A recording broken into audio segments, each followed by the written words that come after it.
Well, spring is in the air. We're in the Northeast, and we're back for another showdown. We're near the end of this regular season. The playoffs are quickly approaching, and we've got great races lined up for you, including tonight. Welcome to the Drop in the Hammer pre-race show in anticipation of the 19th race in the Season 7 4-Wide Racing TJ's Team Series. And we're so happy you're joining us tonight on the KBueno Racing Network YouTube channel. With Francisco Bacchial and Keelan Belshaw, I'm Kenneth Bueno. Francisco, we're at Dover. First time we're here since the playoffs last season. It's almost weird to think that this particular track is not a playoff race anymore because of how tough it is to drive usually for the driver base, and it's always a challenge for those wanting the championship. But I think it definitely puts importance up in a different context of 3 races left, 16 drivers trying to get in, 15 will make it. There will be some drivers that get bounced out after tonight, and the points are all over the place going into this race. Yeah, happy to be here at the top of the Monster Mile, and make no mistake, it might not be a playoff race, but it's still going to have a significant role in who makes the playoffs for this season, with just a handful of races left, that being Texas and Daytona after tonight's event. Tonight, capturing points, getting a good and clean result is going to be excruciatingly important for those around the cut line. Well, Keelan, we get into this race from Dover, and that's exactly the point I was about to make that Francisco just mentioned. That cut line, how treacherous will it get when we get into these final races? That includes this one and then goes into Texas and Daytona. Keelan, we've got 3 very different racetracks, and that's what we've been saying all regular season long on this second half, just how diverse the level of tracks are and the difficulty it is to drive. What do you expect here from Dover this evening? Well, like you said, Kenneth, that's 3 real wild cards to end the regular season right before the playoffs. The time to build up a points advantage, bit of a buffer, and have a chance to have a bad race here. That's out of the window. If you're right there on the cut line, you need an opportunity for a good race tonight. And this is a track that can really make or break your entire season. As you see that monster, he's very dangerous. This racetrack's very treacherous and dangerous. These guys are really going to have to put on their A game. And it's a monster that got a bit of a makeover lately on iRacing. We'll touch into those details in just a little bit as to what we should expect on this newly revamped Dover Motor Speedway in sim. But let's first take a look in the rearview mirror and get a look at what happened last week on our second road course race of the campaign at Circuit of the Americas. Francisco, you were on the track for this one, shared the front row with Brandon Hawken, and it was a wild one from the start. 35 laps, tons of strategy into it, but I mean, off turn 1, you have to expect a bit of chaos. There's Kyle Benson going for a spin. You went for a spin as well. Lots of drivers testing the waters and unfortunately getting bit. There's Gabriel Dahari, Curtis Kelly. Bit of drama entering the first corner. Things were all over the place as Brandon Hawken settled into first. Everyone second on back, but just trying to figure out where they were going to be. Yeah, the track conditions, the racetrack, the drivers, everybody was hot on this particular race. We saw a different strategy here by some Murray Reedy Motorsports cars, and it worked out well for them on this restart. Colin Forster and myself, we both spun out of the final quarter and before the green flag, and then this second incident right here, this one gave me some damage right there on that little hit right there, and ended up costing me some more positions. But you saw Hawken really just in control the entire way through, never looked phased, and he was able to cruise to victory. He led all but a couple of laps, and for the 4th straight time, Brandon Hawken gets a win on a road course. Since he has joined the 4-Wide Racing TJ's Team Series, he has not lost on that type of track. So Brandon gets win number 4. He's got a heap of momentum going into tonight. And as we take a look at the playoff picture after Coda, Keelan, it's no doubt that Hawken and Maggio have separated themselves from the rest of the pack. But you look at the battle for 6 on back, those drivers that have gotten so much points over the regular season but still have not locked themselves in, they're in a pretty interesting spot because they're so close to a W points-wise, but they, at the same time, are thinking that, you know, they can have a couple of bad races and be okay for the most part. I think the biggest point of conversation is when you look 9th on back and see that battle for the cut line at 15th. And the only guy currently in on points right now with an opportunity to clinch today would be Kyle Benson. Needs to outscore Nicholas Bauman today, and he should be clinched in. But everybody else, they have to stay on their A game. This points battle is tough. You see Curtis Kelly and Craig Lautenslager. They have a good buffer, but behind them it gets really dicey. Eric Schaefer in a good spot. But guys on the cut line like Brandon Banks, like Michael Newbraw, they are all on top of each other. 13 points, that is a huge swing. We see Austin Reedy, it was a 30-something point swing last week where he went from about 15 points below the cut to 15 points over the cut. So that's how quickly things can change in one race. Austin Reedy took advantage of it last week. It could be anybody here tonight. And you know, Kenneth, here just looking at these overall point standings and the playoff cut line, what you don't see on the screen is that Steven Stempien, Daytona winner, has to have made these final 3 races to have that win count for him towards the playoffs. He is not currently in the session as we speak, so if he does not show up in this race, he will be mathematically out of any opportunity that he has to make the playoffs.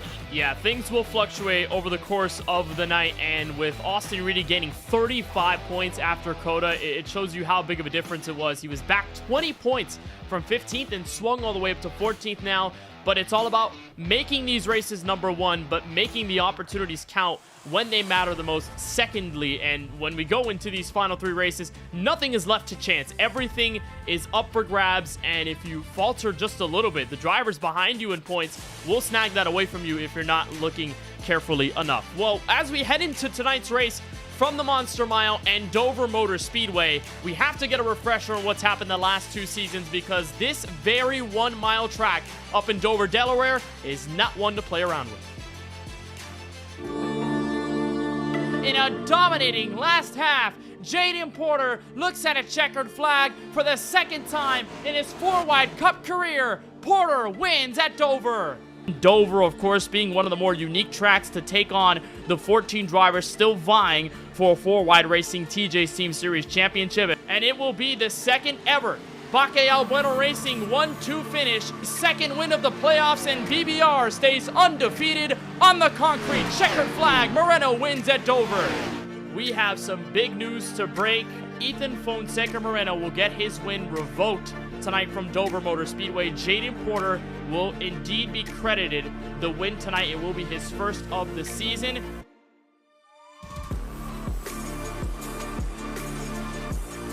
And for KBueno Racing, Francisco, they've learned that the hard way, but they've also had a blessing on the other side of it. Jaden dominating that Season 5 race and leading it all the way to the end in that 2nd half. And then last season, what would have been Moreno's breakthrough win in the hefty fight for the championship was rescinded after a post-race penalty, and the win was given to Jaden, who doesn't really credit himself as the winner to this day, but it just shows you, even though this is only the 5th Dover race in series history, this track will take any names and it doesn't care. Oh, it does this very frequently, and Jaden, though he doesn't like the fact of how he got that race win, it goes down in the history books.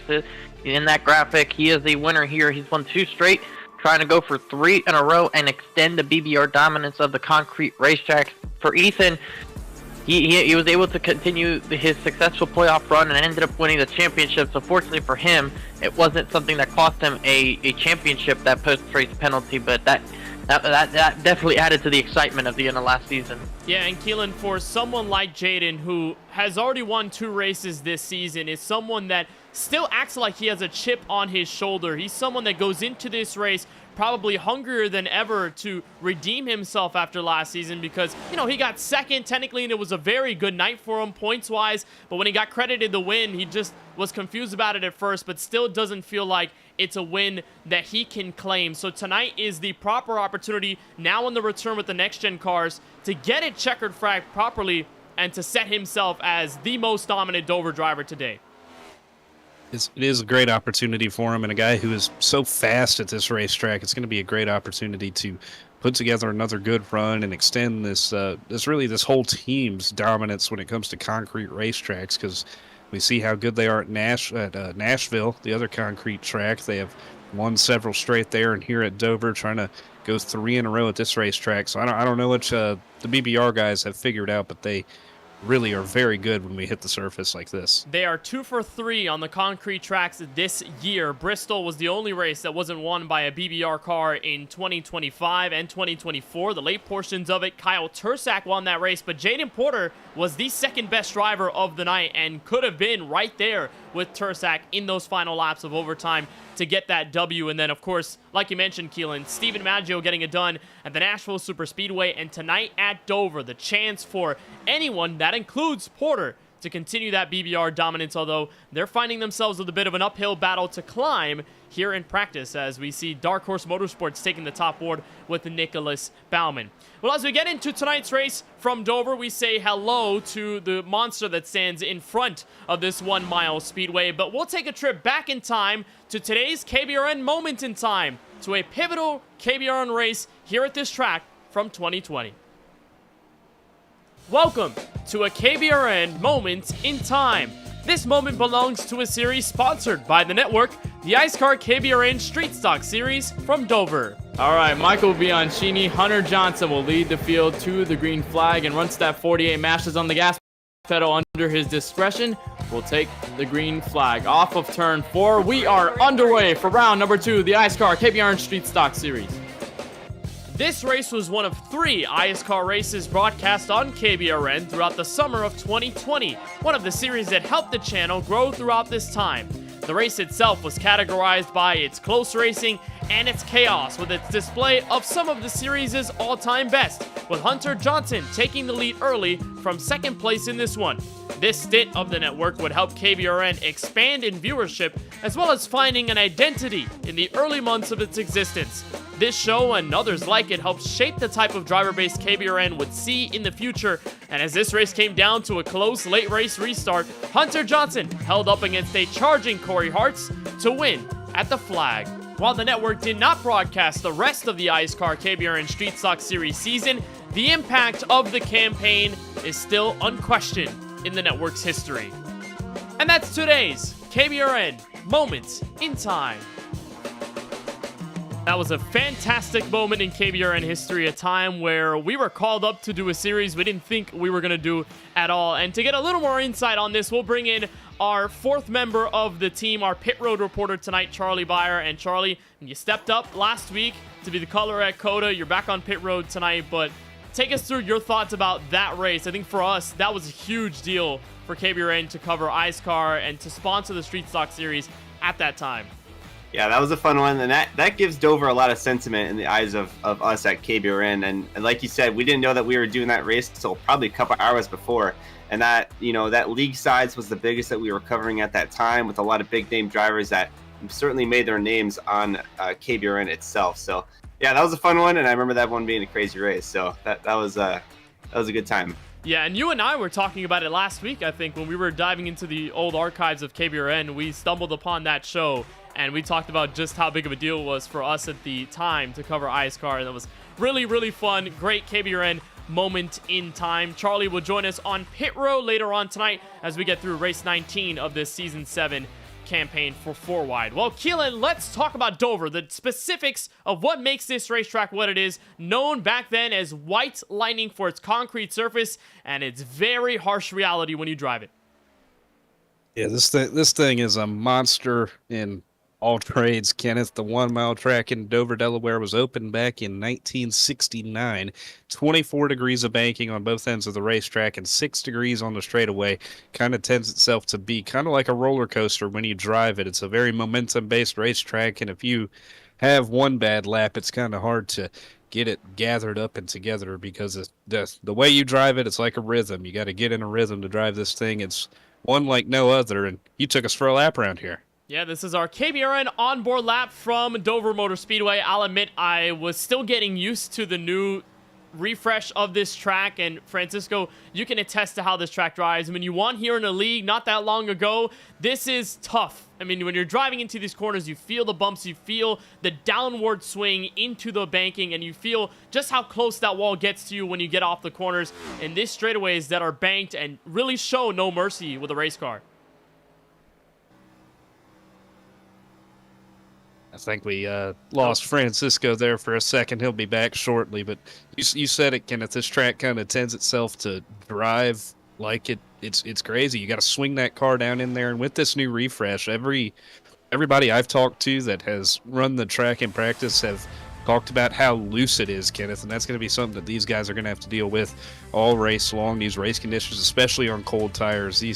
cars are going to be sliding, and even these next gens, what they do normally, they slide. The right rear likes to step out, and that's going to be something that these guys are going to have to deal with all race long. Yeah, it's going to be really tough. And from the bit of laps that I did for that KBRN onboard lap, I was all over the place. I was on the throttle, and the car would step out mid-corner. The bumps just shake the car out of whack, and even if you downshift as well, it makes things worse. The rear tires light up, and off the corner you can find yourself spinning before you know it. And not many drivers can find themselves in the place that Jimmy Johnson did all those years ago, where he was able to save it off the inside wall.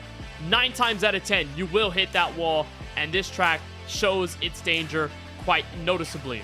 As we get into tonight's race, that will do it for our Drop in the Hammer pre-race show. But stick around, because on the other side, we've got live coverage of the 19th race in the Season 7 4-Wide Racing TJ's Team Series right here on the KBueno Racing Network. Action from Dover, Delaware, coming up next.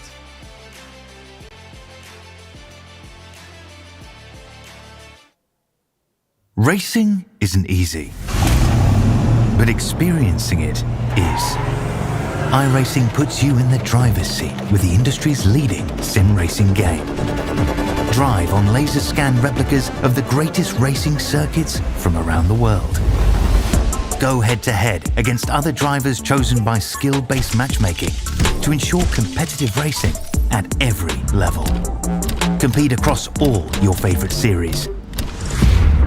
In officially licensed cars, engineered to deliver the most accurate driving experience possible.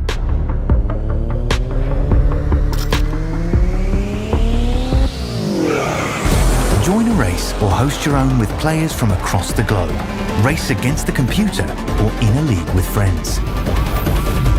Feel the thrill behind the wheel. Visit iRacing.com.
It is feature time in Tulsa. Let's go green. He's got the run, but isn't enough. It's a drag race to the finish. Culver goes from third to first in the last quarter.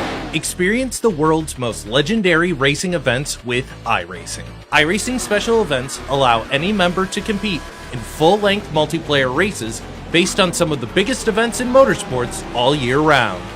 Compete in virtual endurance races such as the 24 Hours of Daytona, Spa 24, and the Nürburgring 24 Hours. Take on some of the toughest races on the NASCAR calendar, such as the Daytona 500 and the Coke 600.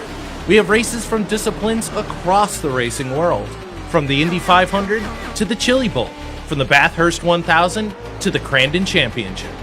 Our endurance special events utilize iRacing's team feature, where members can sign up and race together on their own team, swapping drivers throughout the race. Other events use iRacing Super Sessions, where you're not only racing against those on track, but against everyone taking part. As every race progresses, watch and feel the track change, with progressive time of day, dynamic weather and rain, and dynamic track debris and surface changes. Take on your favorite discipline, or try a brand new racing challenge with our biggest races of the year, the iRacing Special Events. Learn more at iracing.com/special-events.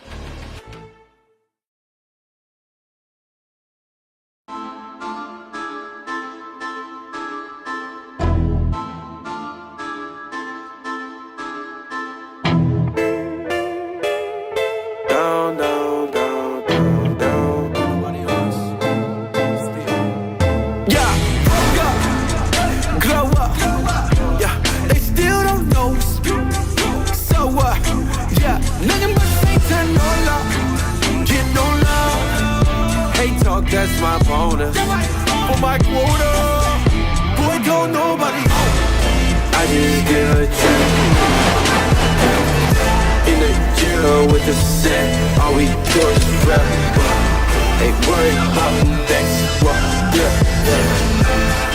I'm just making plays, Broadway in the flesh. On us, this right here in the corner.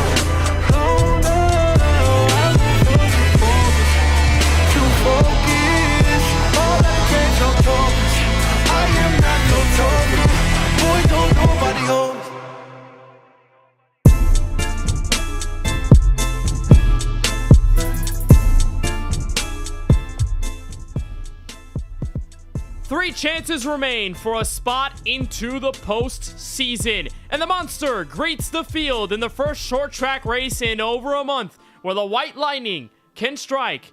Live from Dover, Delaware, on a beautiful sunny day in Sim, the KBueno Racing Network welcomes you to race number 19 in the Season 7 4-Wide Racing TJ's Team Series from the virtual Dover Motor Speedway.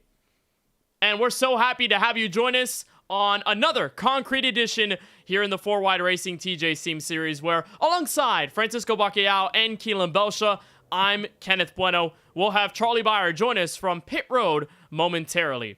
Francisco, as we dive into the heart of this regular season, we're now at the tail end of it, basically. 3 races to go, and as Dover steps into the foreground, it may be the most pivotal race for the fluctuation in the points. Arguably the biggest wild card behind the Daytona International Speedway, which will be the regular season cut line, but this racetrack, very difficult to drive. The car handles so differently here than any other oval we go to, and keeping your car under you, keeping it clean is going to be one of the many difficulties for all of these drivers to get through to the checkered flag, let alone trying to do it to win the race. And Keelan, the desperation is starting to creep up for those that are on the outside looking in. 3 to go. Counting tonight, Dover, Texas, and Daytona, a trio of tracks that gives you no mercy, particularly the first is tonight, and then that last one is the Super Speedway in Daytona Beach. What will be the biggest point of emphasis for those drivers taking the Monster Mile tonight? Yeah, Kenneth, like you said, it's crunch time. These are your opportunities to make up points as we come into these final 3 races, but you can't be looking ahead to Texas or Daytona. You got to take advantage of the Monster tonight, and the biggest point of emphasis, that's going to be maintaining your track position. This is a track that has been notably hard to pass at, so getting a good spot in qualifying, which is going on right now, getting a good spot on the grid, and then getting it out there, that's going to be your best opportunity for a good race. You want to keep it up front all day long. That's going to be your best shot at survival. And there are 2 distinct groups of drivers that take on Dover, either the group that really fears it and doesn't want to harm the Monster in any shape or form, or those that are very fearless, those willing to tame this Monster here in Dover, Delaware. Drivers like Jaden Porter have already done it twice. Can he do it a 3rd time, or can anyone else step into the foreground and make an appearance? Still, various chances left for those drivers at the back end of the playoff grid to make an appearance. And as we got into the playoff picture earlier in our Dropping the Hammer pre-race show, we did not mention the other chance for drivers who don't have a win this season to lock themselves in, and this is from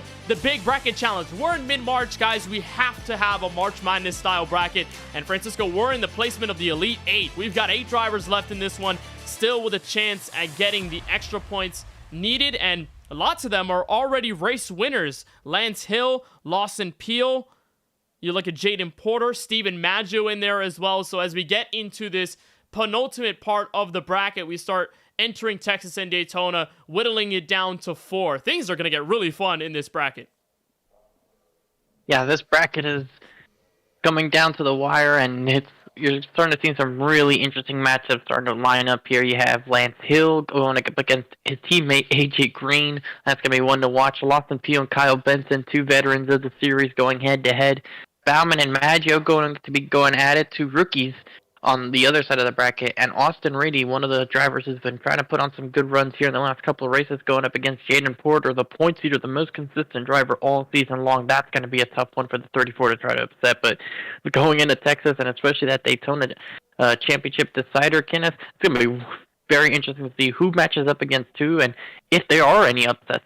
And again, the rules of that bracket challenge are very simple. It's single elimination, race by race basis, and you just got to focus on the driver you're facing head to head with. You got to place better than them at the end of the race to be able to advance to the next round. And it's almost funny that, ironic that you have half of this Elite 8 already with wins to lock them into the playoffs, and all of them have had phenomenal seasons, and then that other half, a variously mixed batch of drivers from guys who have done very well versus drivers who have kind of struggled and are still getting their feeding together in this 2024-25 season. So it all comes down to this Elite 8, who will be eliminated and who will advance for the coveted points and a coveted playoff spot that goes with it. If you do not have a win, that locks you in.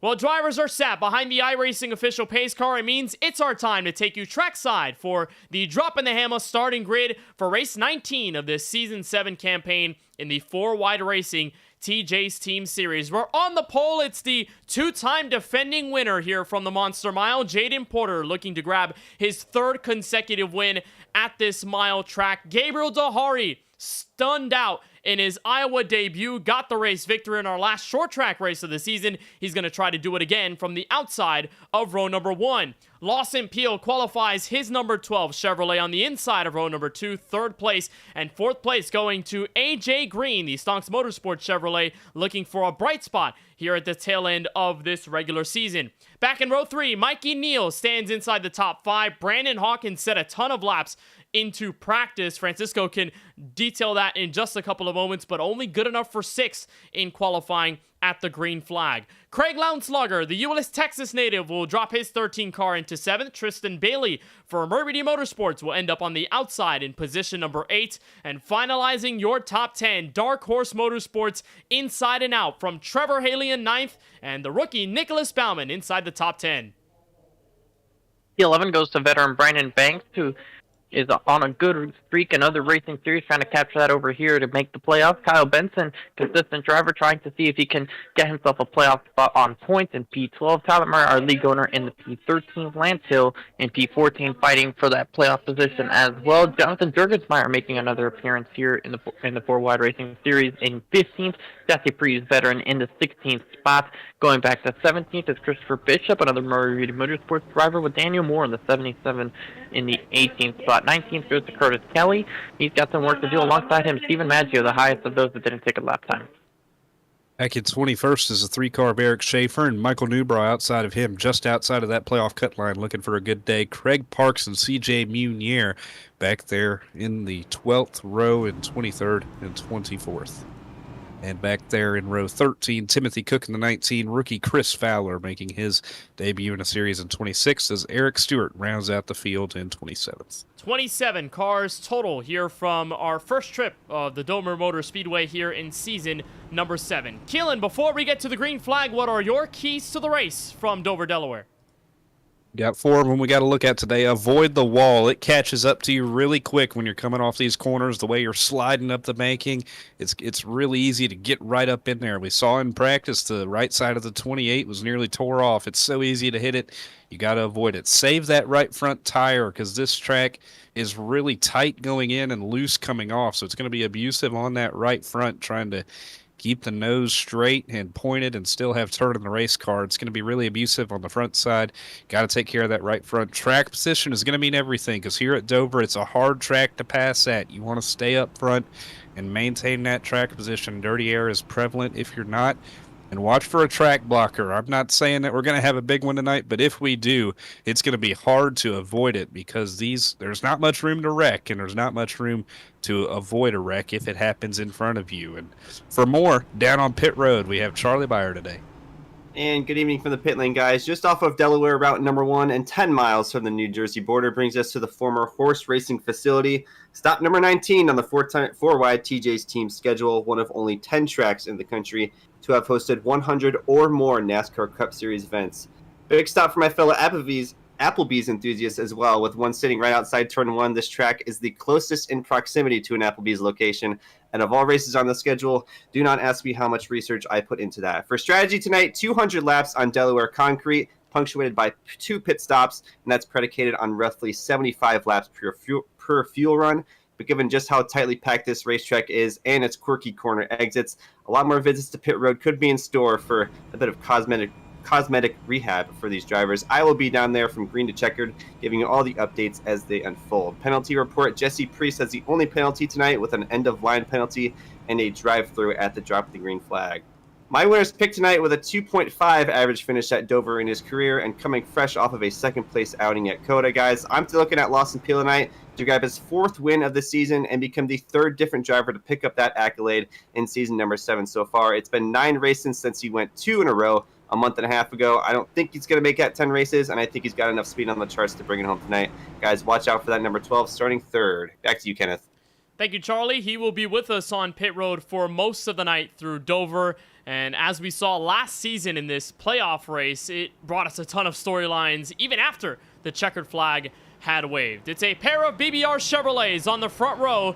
Jaden Porter, the winningest 4-wide driver here with 2 in his resume. Can he capture a trifecta with Gabriel Dahari, a standout rookie who already has 1 win this season, looking for his 2nd? Pace car makes the move to the entry of pit road, and on a refreshed Dover surface, Jaden Porter and Gabriel Dahari will bring us the start of our 200-lapper from Dover, Delaware. Green flag from the Monster Mile.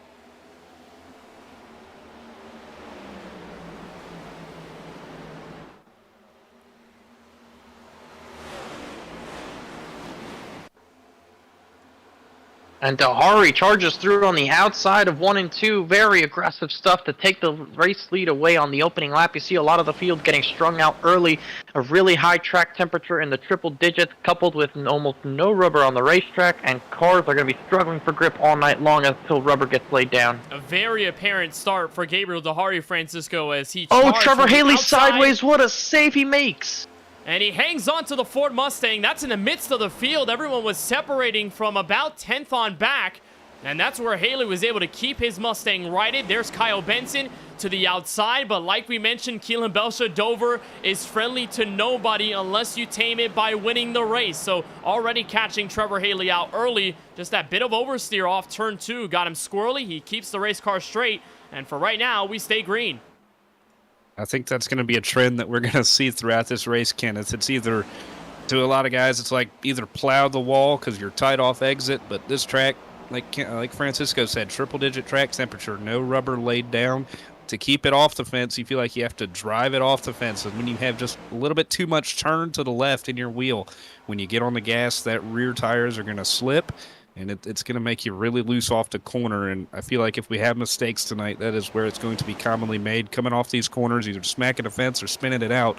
As we see A.J. Green make a peek to the outside of Jaden Porter for 2nd, Brandon Hawken to the inside of Peel for 4th. Already things clustering right behind the race leader. Porter stepped out, turn 4. A.J. Green makes the move, and Brandon Hawken, who did not put up the best qualifying time of the bunch, but still had a good enough time for a top 10 run, settles right behind Lawson Peel. Nearly looked to the inside there as Porter let A.J. Green by on the top shelf as Dahari leads by barely a car length. A.J. Green hounding right behind. Green, one of those in that bracket challenge and one without a race win in 2025, already peaking to the bottom. Battle for the lead, lap 6. AJ Green has really put on a show in these opening laps, trying to get to the front of the field. It's been a struggling couple of races for AJ Green since he last went to victory lane at the Darlington Raceway back in Season 5. Had a winless Season 6, trying to end this long winless streak, and he's going to have to get by with a new faces to try and get to the top spot early here at Dover. That's our Charlie Bauer Photography onboard camera with the green machine. And he's used up his tires very early on in this race, already letting Dahari know he's not here to play around for this first portion of the run. And through 7 laps, Green is already pulled away from Jaden Porter, who seems to be hanging nicely in 3rd. And sort of surprising, Keelan, that we didn't see that much from Jaden in that first lap. Didn't really fight back against Dahari, just let his teammate by, and now may add on another spot lost. Brandon Hawken is peeking to the inside. Green is loose off turn 4. Will he save it? Yes, he does. The field goes by, and there's all that track position in 1 second. AJ Green drops all the way to 10th. Remember, one of our keys to the race was track position, so a mistake like that can mire you deep. And in 200 laps, it sounds like a lot, but here at Dover, they click by very fast. These cautions, they could take up a good chunk as we see more sideways racing back there around the 5th position as Hawken couldn't get around Porter. But it really is track position. It's going to matter a lot. So that is a detriment for Green. But we saw the way he was racing Dahari, trying to stay on his back bumper. That is a way that you can race these guys. Really put pressure on that car in front of you to the point where he makes a mistake, because it's hard to pass him mano-a-mano. So that's one of the things you got to do. You got to put pressure on the guy in front of you, because he's not going to roll over for you, and he's going to make it a hard race, as we see a couple Murray Reedy Motorsports teammates side by side. And one of the newest developments of this Dover Motor Speedway was the art refresh that iRacing gave it for the most recent season build for 2025. That included a ton of other tracks: Kansas, Las Vegas, Homestead, Miami, and for Francisco's sake, ran a couple of laps. We'll detail how this track drives a little bit differently now that they've smoothened out the surface, as we are 12 laps into our Dover race on the 4Wide Racing TJ's Team Series. To Pit Road and to Charlie Beyer. And guys, it's hard to conclude if there's any issues with Jesse Priest, but after he got his end-of-line penalty and took that drive-through, he did disconnect for the session, so that'll be our last place finisher tonight. Jesse Priest is 10 laps down to start this off. Unfortunate there for Priest, who has had a rough season and plenty of outings where he has gone toe-to-toe with the driver and has gone in a disagreement with them. Several on-track incidents that have given him penalties throughout the year, and tonight no different. That drive-through and the end-of-line penalty already striking Priest as he exits this race from lap number 13. Here's the battle for position number 5. Nicholas Baumann trying to face off Lawson Peel, and while these two drivers are in the Bracket Challenge Elite 8, they are not facing each other directly, so this will not be for a decided round for track position as we see it, but Baumann, the fastest driver in practice, and what it takes to be fast here, Francisco, is a lot, because Dover tests you behind the wheel, whether you think about it too much or whether you're just trying to be a little nonchalant with it. What were the key notes that you learned as you were running practice laps around this place? I haven't run a race since they refreshed the racetrack last week, Kenneth, but I did run a league race here a couple of weeks ago where Gabriel Dahari was actually the dominant driver in that one, so no surprise to see the 72 out here dominating this race early on. But the key to this racetrack, Kenneth, is you don't want to heat up that right rear. If you heat up that right rear, you're just going to be very much like AJ Green was a couple of laps ago. So don't turn the wheel too much, save some tire, be patient. You can get some really long runs here if you wait long enough, and eventually you will get rewarded for that, both on the handling and the speed front. And as you get a look on board with the Canadian Brandon Hawken, who won the last race at Circuit of the Americas, fell second fiddle in our last short track race to the man leading right now, Gabriel Dahari, in that hand-to-hand fight in those final 20. It was absolute cinema to watch these two go at it on track, and Brandon has already made progress. Caution flag is out, though, for the first time tonight. And there's trouble for the defending winner. Jaden Porter seemed to have been out of shape. Doesn't pick up any damage, but he is way back in track position, and our first yellow falls at lap 17. Curious to see what happened here to Jaden Porter. As they were going down into turn 1, there was, I believe, some contact with Nicholas Baumann, but looks like the way Porter hits the wall, Kenneth, he should be fine and continue on with this race. You see right here, just maybe drift down a little bit too much over the 14 and hit the wall with his right rear, so he might actually be okay. Doesn't look like it's going to be too bad. So he picks it up, but the car is in 17th place as he drops back, and Baumann, who had been slowly charging through this top 10, ended up in the top 5 for a quick second, and then all of a sudden that bit of contact happens in turn 1, and you find yourself with a problem. And that happens a lot here at this specific track, Keelan, just because you have the antsiness of getting to the bottom first and just trying to get that nose underneath the car, because if you cannot complete the pass by the apex of the corner, chances are you may be out of luck, because that middle lane or high lane car can play stellar defense. And Charlie, that seems to be the situation for Jaden Porter and Baumann there, just in the aggressive fight for position. Porter gets turned, and all of a sudden you have a top-tier car at the back of the field. Certainly is, and that is unfortunate for Jaden Porter here, as his track position going to be mired. The good news for him, I haven't seen Austin Reedy on a racetrack tonight. He's the guy he is facing in a big bracket challenge, so that should be a path to the final 4 for him. But a lot of the other guys up here who are in it are up here in the front of the field racing well. Down to Charlie Byer on pit road.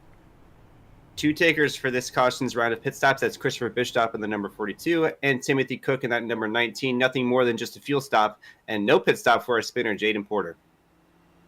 All right, well, thank you, Charlie. And it's a bit interesting to see Porter not elect that alternate decision. And Francisco, remember back in season 6, what led up to the point of Moreno and Porter taking the top spot was via an alternate pit strategy. Because they had been involved in an incident earlier in the race, they decided, all right, we've got nothing to lose. Let's come down pit road.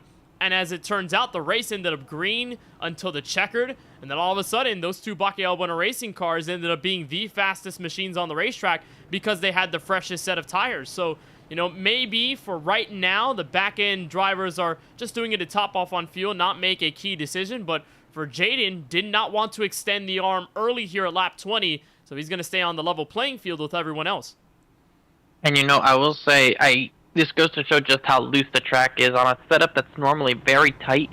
And what I've experienced is to be very tight. The track is loose enough to not warrant Porter coming in and at least taking some kind of damage repair or fuel to help him out, try to go longer or try to change the balance of the race car. So at some racetracks, you definitely want to do that if you're at the back, just because even if you don't change the tires, it'll really help out the handling of the race car if the run goes green enough, like it tends to do here. So the fact that he stays out, Kenneth, it's going to be one to watch, and we'll see if he can make up the track position. Thankfully for him, he's only down in 18th due to a shorter than normal field.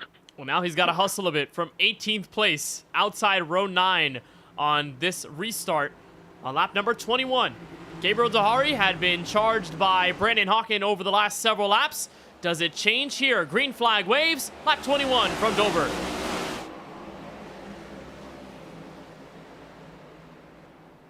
Solid start by Dahari. Hawken pulls away as well. Lounslugger putting up the wall from third on back. Tristan Bailey looking underneath Nicholas Bauman, and now Hawken once more. He's got the look inside for the race lead. Dahari staying up the top shelf with a chance at the defense. He keeps it planted, and Dahari staves off the effort from Hawken. First proper chance, though, Keelan, for Hawken to take the top spot, and he backs out. It really kind of showcases how hard this track is to pass at, Kenneth, and how much track position matters and getting out front early on these restarts. So your best opportunity for a pass is going to be on a restart like we saw just there, but it's hard to pass once you get side by side here because there's really one preferred groove, and Hawken tried to make it work, but coming off the corner, it's hard to get that momentum. So it's going to be a tough ask to be able to make a pass for the lead tonight unless you put some pressure on him like we saw in the early laps with AJ Green making a move on Gabriel Dahari. As we take a look at Steven Maggio, who is mired in track position, started back in the 21st position, has made up some spots for himself. And that is the last concrete track winner at Nashville Superspeedway. That was Maggio's 4th win of this 2024-25 season. As a good look at that KBRN Toyota Camry. Has yet to make a ton of progress throughout this race, but as we've seen, Francisco, things change in a matter of moments, and for Maggio, he never really gives up in the fight, so we'll keep an eye on him as he tracks back behind Eric Schaefer and tries to make a move here. That is at the back end of around the top 15. He sits 14th as it goes right now, and while his teammate Porter has led 137 career laps at Dover, this is Maggio's first rodeo with the 4Wide Racing Group here. Yeah, this is Maggio's first try in this competition at this racetrack, but we've seen him at many attempts in his first try at certain racetracks in this competition. It worked out well for him. Has gotten several victories on separate occasions, so definitely some high expectations for the 51 of Maggio tonight.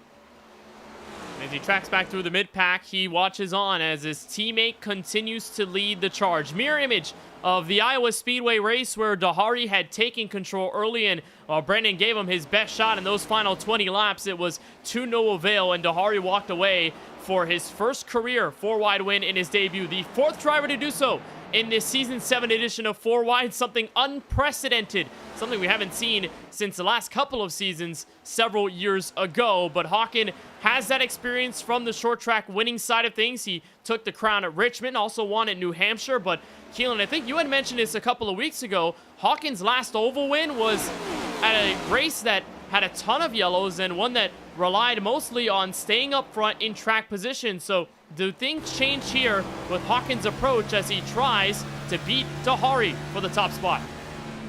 It has seemed to be his Achilles heel at these short tracks is Gabriel Dehari. That we saw that at Iowa when they raced each other. So it's been tough for Hawken when he's been matched against these guys. But these guys always put on bangers of races. Like we saw at Iowa, it was a great one, and so far they're standing on top of each other so far tonight. But Brandon Hawken continuing to try and set himself apart as one of the championship favorites coming in to today.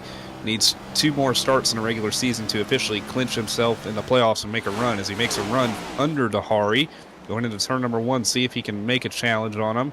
They're even in the center of the corner. It's going to be about the power off here, but there's not much room for Hawken to exit off the corner with Dehari out there, and that is why it is so hard to pass there. We see it exactly as it went right there. Gabriel Dehari able to maintain. And that might have been the best shot yet that Hawken has had at the top spot. Looking to the inside, entering turn 1, a pretty hard braking zone. You can make the slide on the inside and make it work, but Dehari kept up with Hawken, so the battle persists, and Hawken will have to hit the reset button and try once more. Well, we were talking about the battle for the cut line, how important that is going into this race, because as we move into these final 2 after tonight, things will continue to get more treacherous down the line, Francisco. And when you look at those who came into this race on the bubble, you think of Brandon Banks, you think of Austin Reedy, but you also think about some of the progression by Dark Horse Motorsports, and then the stagnation for drivers like DBR's Michael Newbraw, who it looks like for ages has been right at the edge of the cut line fight, but still has yet to reach over the hump. Newbraw's always just been there, very close to trying to make the playoffs and trying to have some kind of competitive battle, and he's in that situation once more. He's going to try to take advantage of Austin Reedy not being here tonight, as Newbraw himself was 13 points behind Brandon Banks. Banks outrunning him, but again, with Austin Reedy being out or not in this race right now as they run, it's a great opportunity for someone like Michael Newbraw to close in the gap going into Texas, because all Newbraw wants is an opportunity at Daytona to try and get in. And as you take a look at our 3-box, first time we've gotten triples here at the KBueno Racing Network. Those are 3 of those bubble drivers. Trevor Haley, who made pretty significant progress with his teammate Nicholas Baumann after the COTA race that was all over the place. And then, of course, Newbraw and Banks, all of those guys in that very tight cut line battle. And this is a great fight just inside of the top 20 and just outside of the top 15. Curtis Kelly, CJ Munier, the battle for 18th going on. Haley beating them both in that DeWalt Ford Mustang, and already the separation hits throughout this main pack over the first 35. We started with our longest green flag run of the night. We had that one quick yellow with Jaden Porter, and the progress has stifled quite a bit. Keelan Belsha for the Kentucky native. He rolled off 18th on the restart and has only made progress 5 spots, maybe 6, as he looks to the outside of Tyler Murray.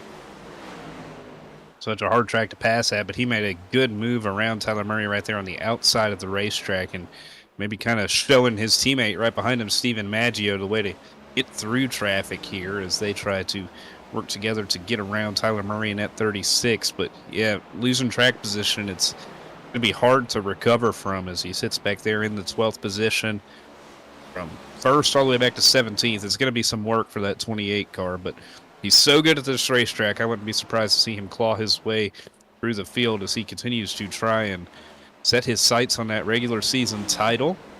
Having a very good season for himself. And back in the next gens, it's kind of what we expected. We expected Jaden Porter to be back as one of the favorites, especially going back to this next gen car, and he has been showing us why. And one little nugget about Jaden Porter, Francisco, is that he has 2 wins here at Dover, and he only has 2 starts here at Dover, which means he hasn't lost a race in his Dover career. Correct. He has not lost, so technically he still has a chance to keep that undefeated streak going. Jaden Porter, I'm not sure what it is about these concrete racetracks with him and our team in general, Kenneth. I mean, all our drivers seem to perform well at these concrete racetracks. I'm hoping for our sake that we're able to continue the success here. I mean, we've done that this season. Jaden finished 2nd in both of the concrete racetracks this season, to Tursac at Bristol and Steven Maggio over at the Nashville Super Speedway. There's Hill getting loose to his inside as Porter gets back up into the top 10 after that spin. So far, it's a really good recovery effort from the number 28 Ally Best Friend Chevrolet.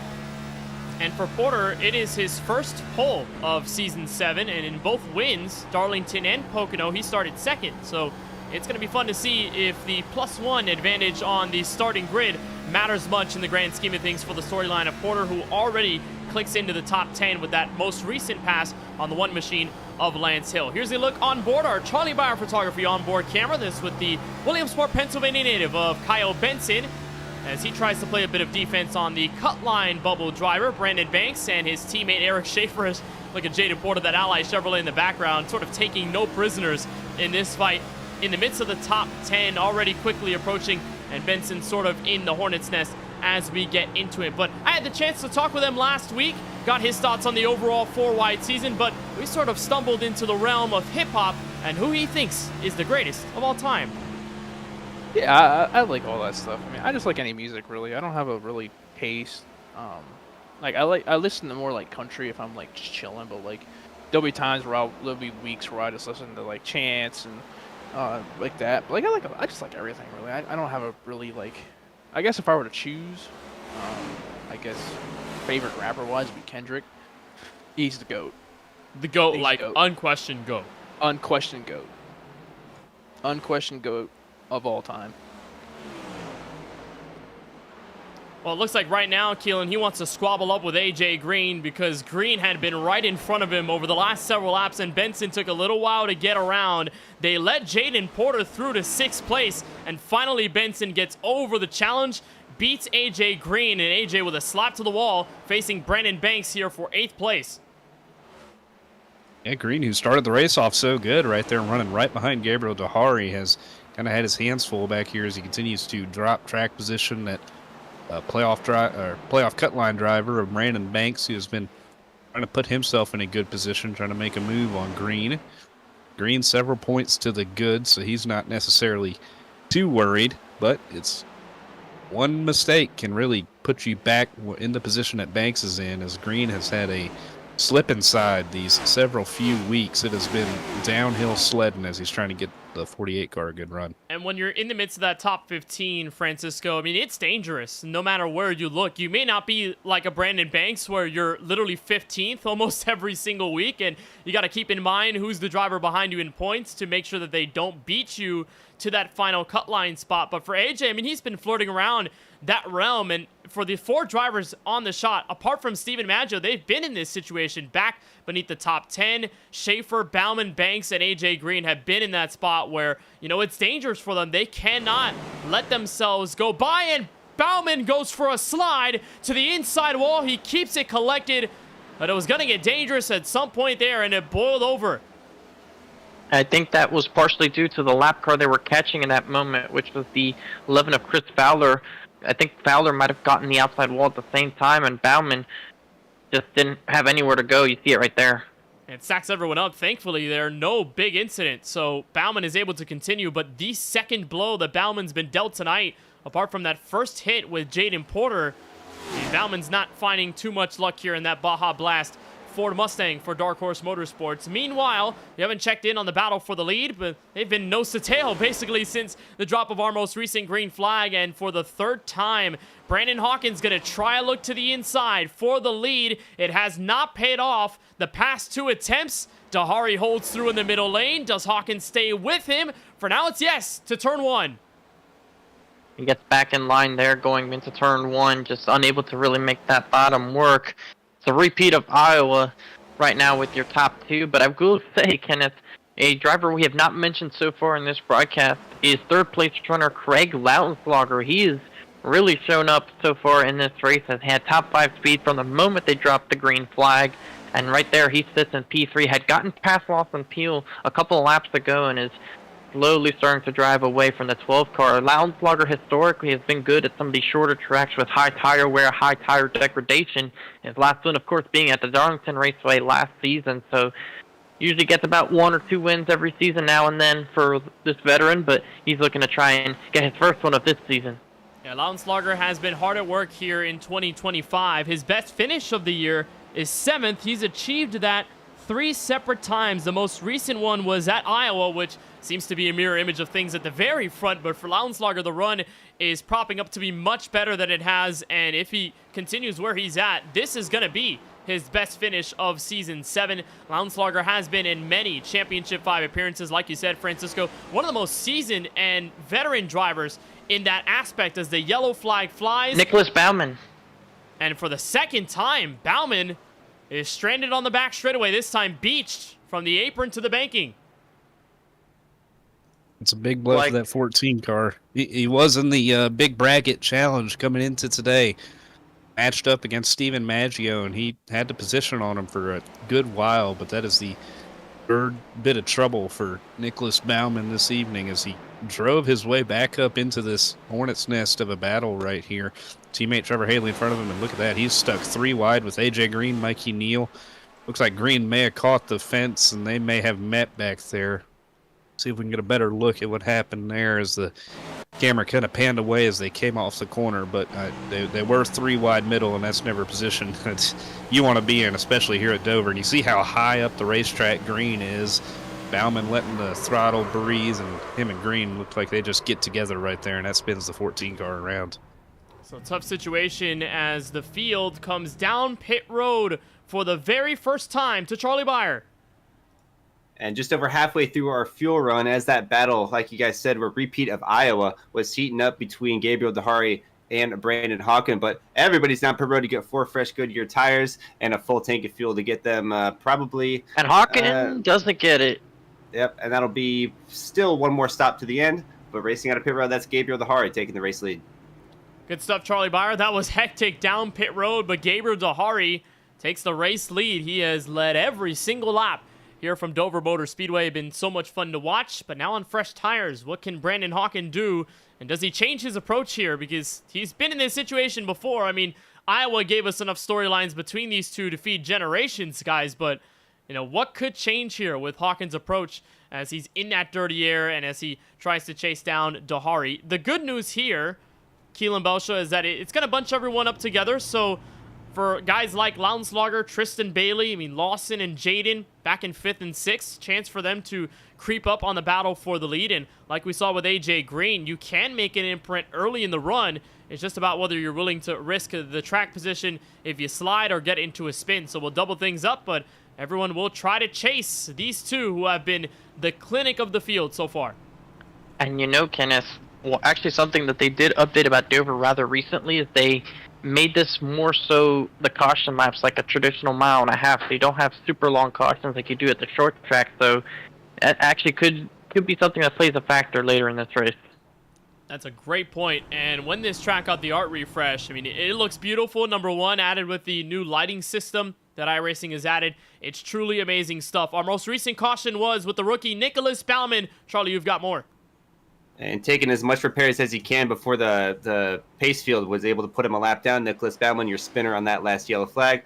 Doesn't look like all of it's done, but he's going to be at the tail end of this field. Got a lot of work to do before the end of this race. Got that right front damage not fully sorted out, so Baumann will have to end up at the back of the field. The Connellsville, Pennsylvania native, and the 22-year-old will try to get himself back into it. He's one of those Elite 8 drivers in the big bracket challenge, and he's going to try to get back into this thing. Still a long way to go. There's Dahari. Hop on the gas pedal first. Green flag raises. Restart lap 55. From Dover, now 56. And Hawken Keelan Belsha did not react in enough time. He's already behind by 2 car lengths off turn 2. That was a great jump for Dahari, and he lined up there on the outside and took advantage of it. But down the backstretch, Hawken got off too really well. Going to try to make a challenge. Might have a better shot on the bottom here on fresh tires. Going to stay side by side with him. Try to stay on his quarter panel down into turn number 1. This is Hawken's best look he's had all race. He's going to try again. Remember, turn 1 had the look on the inside similarly, but Dahari stood up where he was and stood on business, and he will do so once again. Dahari clears Hawken's attempt, and as this race gets more rubber into it from the inside lane, do things change with Hawken? He's going to go down the inside again. Battle for the top spot, lap 57 to turn 1. That's as best of an angle he's had, but he doesn't clear the 72, runs him up the racetrack. The 72 might run out of grip here. He stays on the outside. What a commitment here by Gabriel Dahari. Now he gets down on the door of Hawken once again, trying to prevent the 98 from clearing him. Great stuff from these two. And he nearly ricocheted back into Hawkins Chevrolet off turn 2, but he did a great job staying off of the Canadian, and they keep things clean. I think the smiles are for Tristan Bailey as Hawkins sends it, the slide. Dahari the crossover, inside on the back straightaway, and he's got the lead. These guys have both set up for exits so well that they have been able to get the exits and make runs down the straightaways back into the next side of the racetrack. And that's how Hawkins set up the pass originally, and that's how Dahari got the position back. These two racing each other with such respect, and it's great to see great racing between these two as we're back to where we were here in the green flag run previously. Gabriel Dahari in the lead, but the caution is out for the third time. And it's Christopher Bishop involved in our most recent stack up. There is the heavy damage to the front end of his Murray Reedy Motorsports Ford Mustang. And so we'll get a look at what happened with Bishop, who is one of those right behind the cut line, sitting beneath Michael Newbraw. And so this one will be another sour taste in his mouth, as we'll get a good look at what transpired, whether this was actually with Bishop or whether this was up the road. It appears Curtis Kelly might also have been in trouble. This is beneath the top 20, plenty of these guys making an effort, and there's the crash. So not even involving Bishop at all, just Kelly and Craig Parks. It's not been a fun couple of races for Curtis Kelly the last few weeks. Got involved in several incidents, and here's another one. Look from high above, you see he tries to go for the move and just gets into the back of the 17. 17 gets into the back of the car in front of him, and that's what kind of sends him higher up the track, and nothing either one can do at that point. It was a mismatch on the braking entry to the corner, and like you said, Francisco, 2 times last week at COTA, he was involved in some sort of scuffle. For more on Curtis Kelly, we turn to Charlie Beyer on pit road. Handful of takers on pit road this time around, but most prominently Curtis Kelly immediately took this car down. And guys, that car looks like in very rough shape. It's tough to say if that car is going to get repaired before they get out there, but it's safe to say that he's going to go heaps of laps down here. And this is a big blow to Kelly, who started off the season on fire, was in the top 3 for the point standings for many weeks on end. And despite getting a top 10 at Circuit of the Americas, twice he had been in some sort of contact with somebody. It was primarily with Dahari off turn 1. You saw that in our highlights from last week on our Dropping the Hammer pre-race show. And then the second time was a bit of beef with Juan Escamilla, who sent him into turn 19, and then Kelly returned the favor and just gave a square hit to the rear bumper and sent Escamilla spinning off of the final corner, turn 20. So the last several finishes, 9th, then 18th, 36th, 19th, 15th, and 16th. That dates back to Darlington several months ago. So the season has turned for the worst for Kelly. But I think if there's any point of the season where things would turn badly for you, Keelan, in the situation of Kelly, where he has so many points to his benefit, it would be right now. But obviously, you do not want to get cold right before the playoffs start. Yeah, it's the worst time for it, and it's been such a good season for him before these last few races. He started off the season very well, and it's been unfortunate for him these last few weeks. He was really quiet with his good runs, but it's been a loud couple poor runs as of late, and at least you have the points buffer. That's the one positive you got to look at. You're still looking pretty good for the playoffs, but it's going to be pretty good. Well, we'll double them up for the restart here, lap 64. And for this trip, Dahari will choose the outside lane. So letting Hawken decide what he's going to do on the bottom.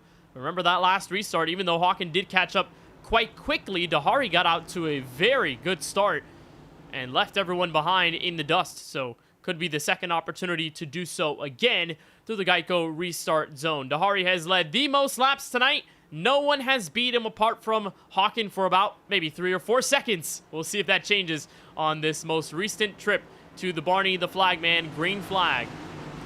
Geico restart zone. Dahari is up and underway. Hawken flicking up the rear tires, and the green flag waves again. There's Hawken playing defense for second. Dahari leads him back through 1. And a better restart this time for the second row overall, as Tristan Bailey's able to clear for the 3rd spot. See Jaden Porter tag the wall a little bit as he's running now down in the 5th position in front of Kyle Benson, with Porter having a solid recovery effort after his initial spin, getting back into the top 5. Look a little bit further back is Lawson Peel down in 7th.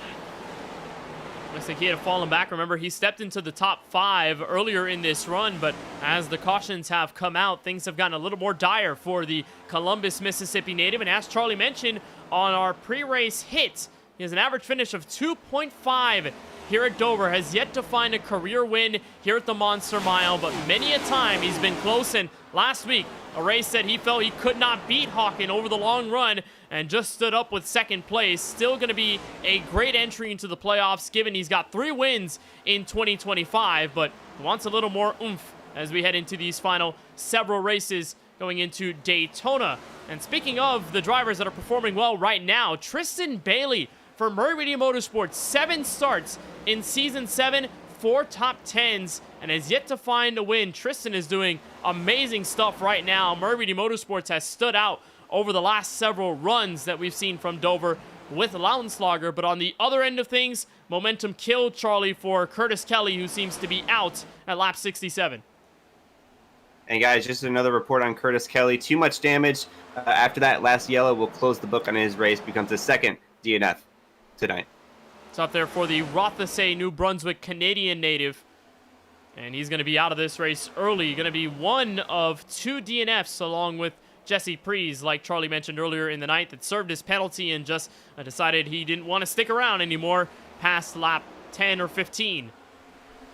And there's the battle for the lead. Continuous by a car length. Hawken and Dahari, they have been all over each other for the entirety of this race. And as a race car driver, Francisco, does it ever get tiring? Does it get exhausting when you're constantly aware and being spatially aware of what's happening in the rearview mirror because you step up once and there's Hawken for the taking? I'll say this, and Charlie can attest to this, as pilot, spatial awareness is something we have to take care of 24/7 while we're in the cockpit of the airplane, and very much when you're in the cockpit of the race car, you're taking care of that constantly. So if you're spatially aware and you're constantly doing something, the laps tick by a lot quicker, even if you are under pressure. So that just makes you locked in, and you're probably at peak performance.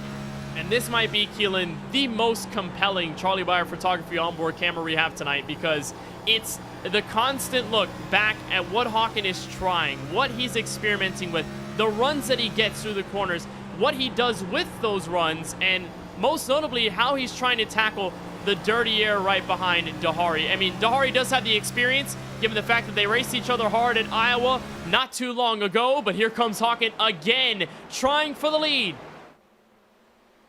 He's going to make a move to the bottom. He did what he did last time and got the good corner exit to set it up, but couldn't quite make the move. It's been the same case every time he's tried to make a move, just couldn't get the exit because Dahari has been right there. But like you guys mentioned earlier, does it get tiring up front? I'm gonna say yes. This is one of the most draining tracks that is on the service, in my opinion, and it's one that I've found success with in like truck races here in my own 2000 splits, but it is draining to be out there, especially if you're running up front like these Dahari or Hawken guys, because like we mentioned in the pre-race show, it is such a rhythmatic racetrack. You have to be in a rhythm here. If you get out of the rhythm once, you just lose all the speed that you have. As we see them get side by side again, we'll see if a little Hawken bit of has anything contact for him on exit. They rub each other up a little bit, and Dahari is going to maintain for now, but it is such a track dedicated to rhythm because of how it drives and the banking and everything and how you come off the corners. It just feels like you're in a constant roller coaster just going all the way around. So this is one of the most draining tracks as a driver, in my opinion.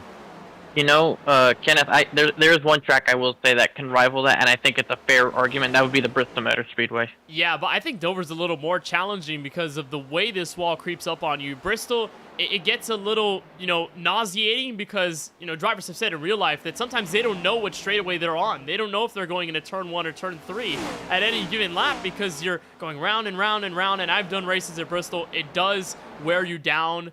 You get a bit of eye strain, and you sort of do feel that nauseating feeling of where am I on the racetrack.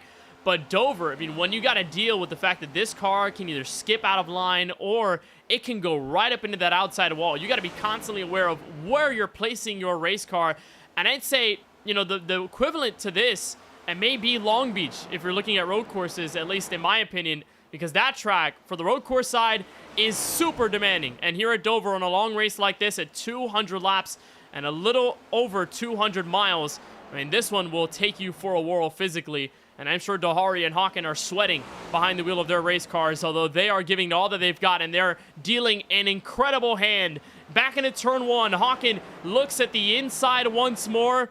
He hasn't been able to find the charm yet, Keelan Belsha, but it's almost a question of when will he find it, and he might do it here down the back straightaway.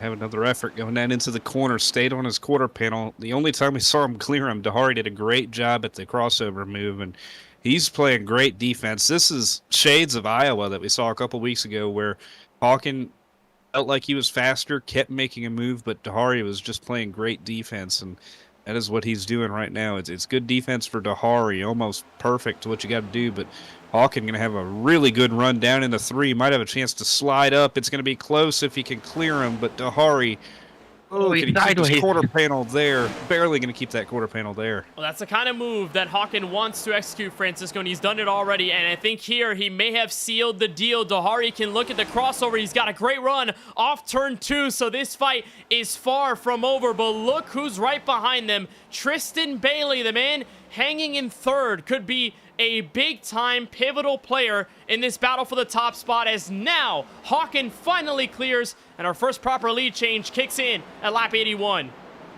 Yeah, Dahari got a little bit loose there in turn 4, and it was just enough to lose the track position on him on the inside to stay side by side, and that was a very long and overdue pass by Brandon Hawken, but the patience paid off. He was able to do it clean with no major contact between the two, and he's able to now set the lap times he wants to run, set the pace, and now after that battle you can definitely expect the 72's tires to be a little bit worn out, and that's going to invite the 35 and the 13 to eventually catch up to both of them, because look at this, they're still both very sideways off these corners. I mean, that was a long, excruciating battle for the lead, so their tires are definitely worn.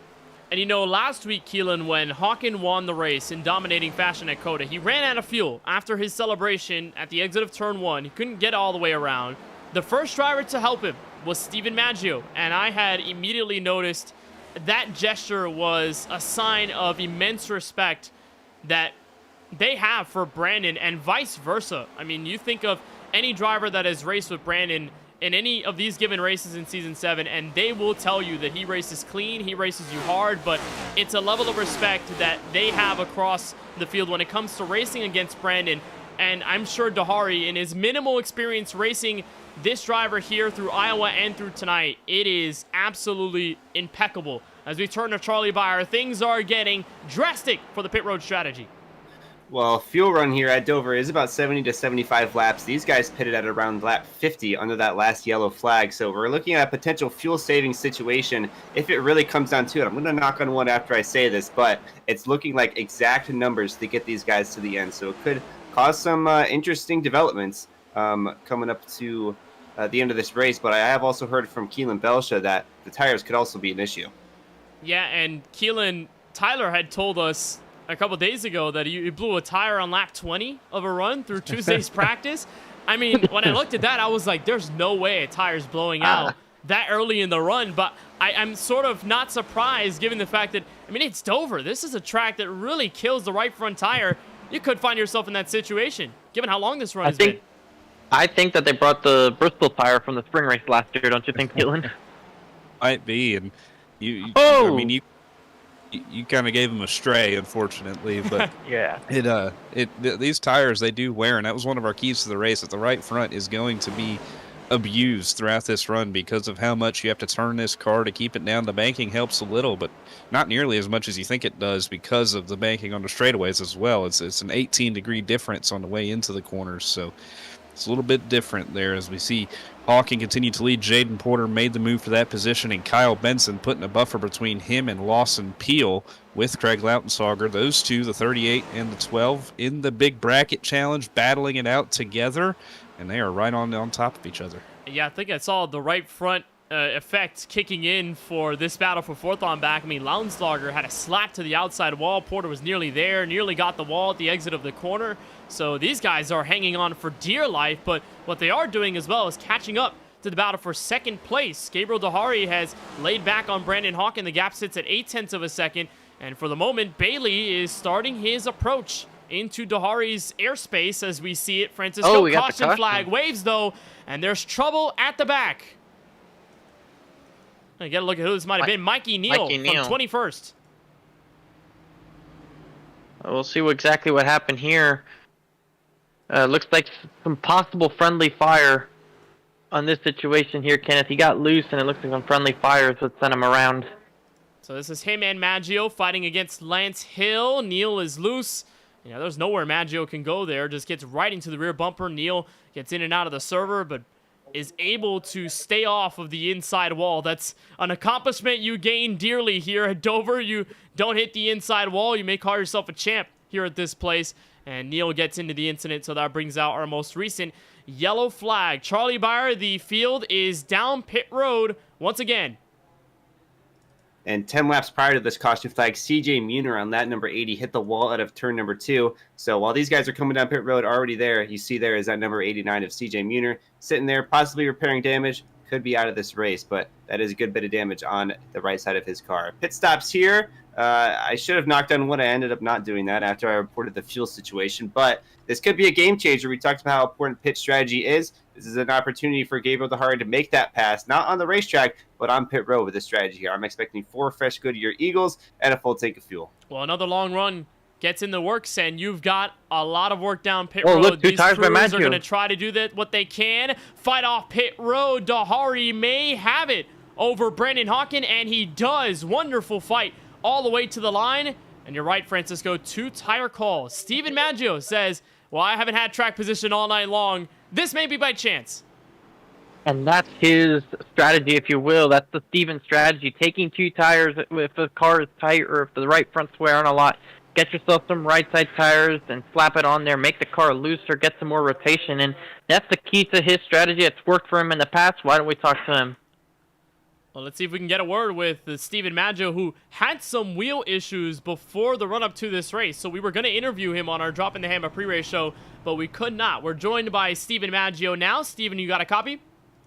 Yeah, I got a copy. All right, Steven. Well, I think you've gone through hell and back trying to get your wheels sorted for tonight. But you do so. You're running laps here. 2 tire call.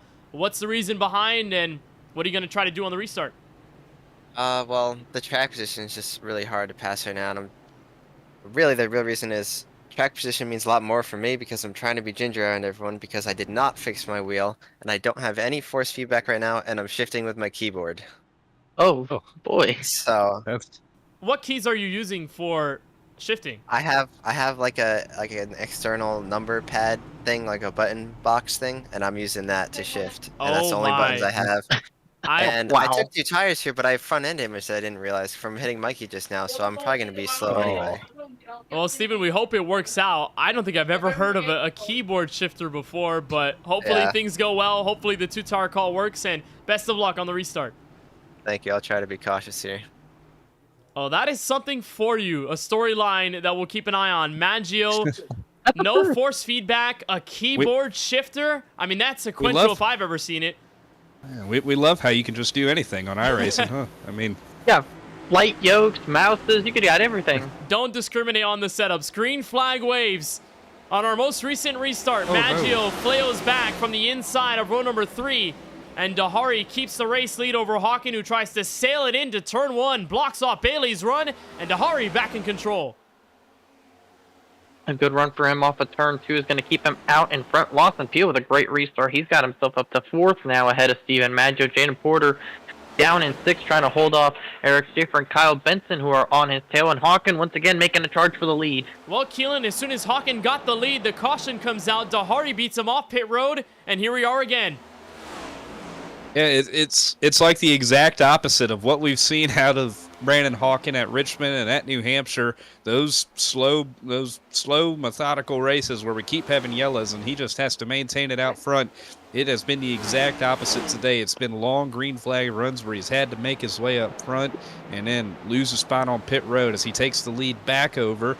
Battle for 3rd continues. Lawson Peel +4 from where he was a couple laps ago as he makes a move on Tristan Bailey, who has been having a great day in that 35 car. And Peel hasn't made considerable progress throughout this race since the first green flag run, and so here he is stepping into 3rd, making quick work of Bailey's Ford Mustang as he steps into the podium and will try to charge on Dehari next. And I noticed, Francisco, not as much resistance from Dehari to Hawken this time. A bit of a speed discrepancy even though they are on the same set of Goodyear Eagles, so you'd expect Dahari to fight right back, but instead he lets Hawken through, and the 98 car already up by 6/10. Not something you normally see, and that's Brandon Hawken pulling away on a short run. Usually he likes to save those tires and keep it under him until that long run shows up so he starts passing people. I'm wondering how much of a referendum is this on him using up the tires right now, or is this the 72 maybe saving a little bit more than he is? This is that curious spot early on in the run. If we end up seeing the light of day of about 20 to 30 laps into this run, we might have a better idea. Well, now Dahari has to worry about the car in his rearview mirror, the Season 4 champion of Lawson Peel, who's had the best average finish here at Dover, if it's not Jaden Porter, in more than one start. And so Peel will use the outside, trying to get through Dahari. And now even more defense needing to be played as Bailey and Maggio are trying to go at it. Maggio in a bit of an in-and-out moment through the connection. And here comes Peel Keelan-Belshaw looking for second place.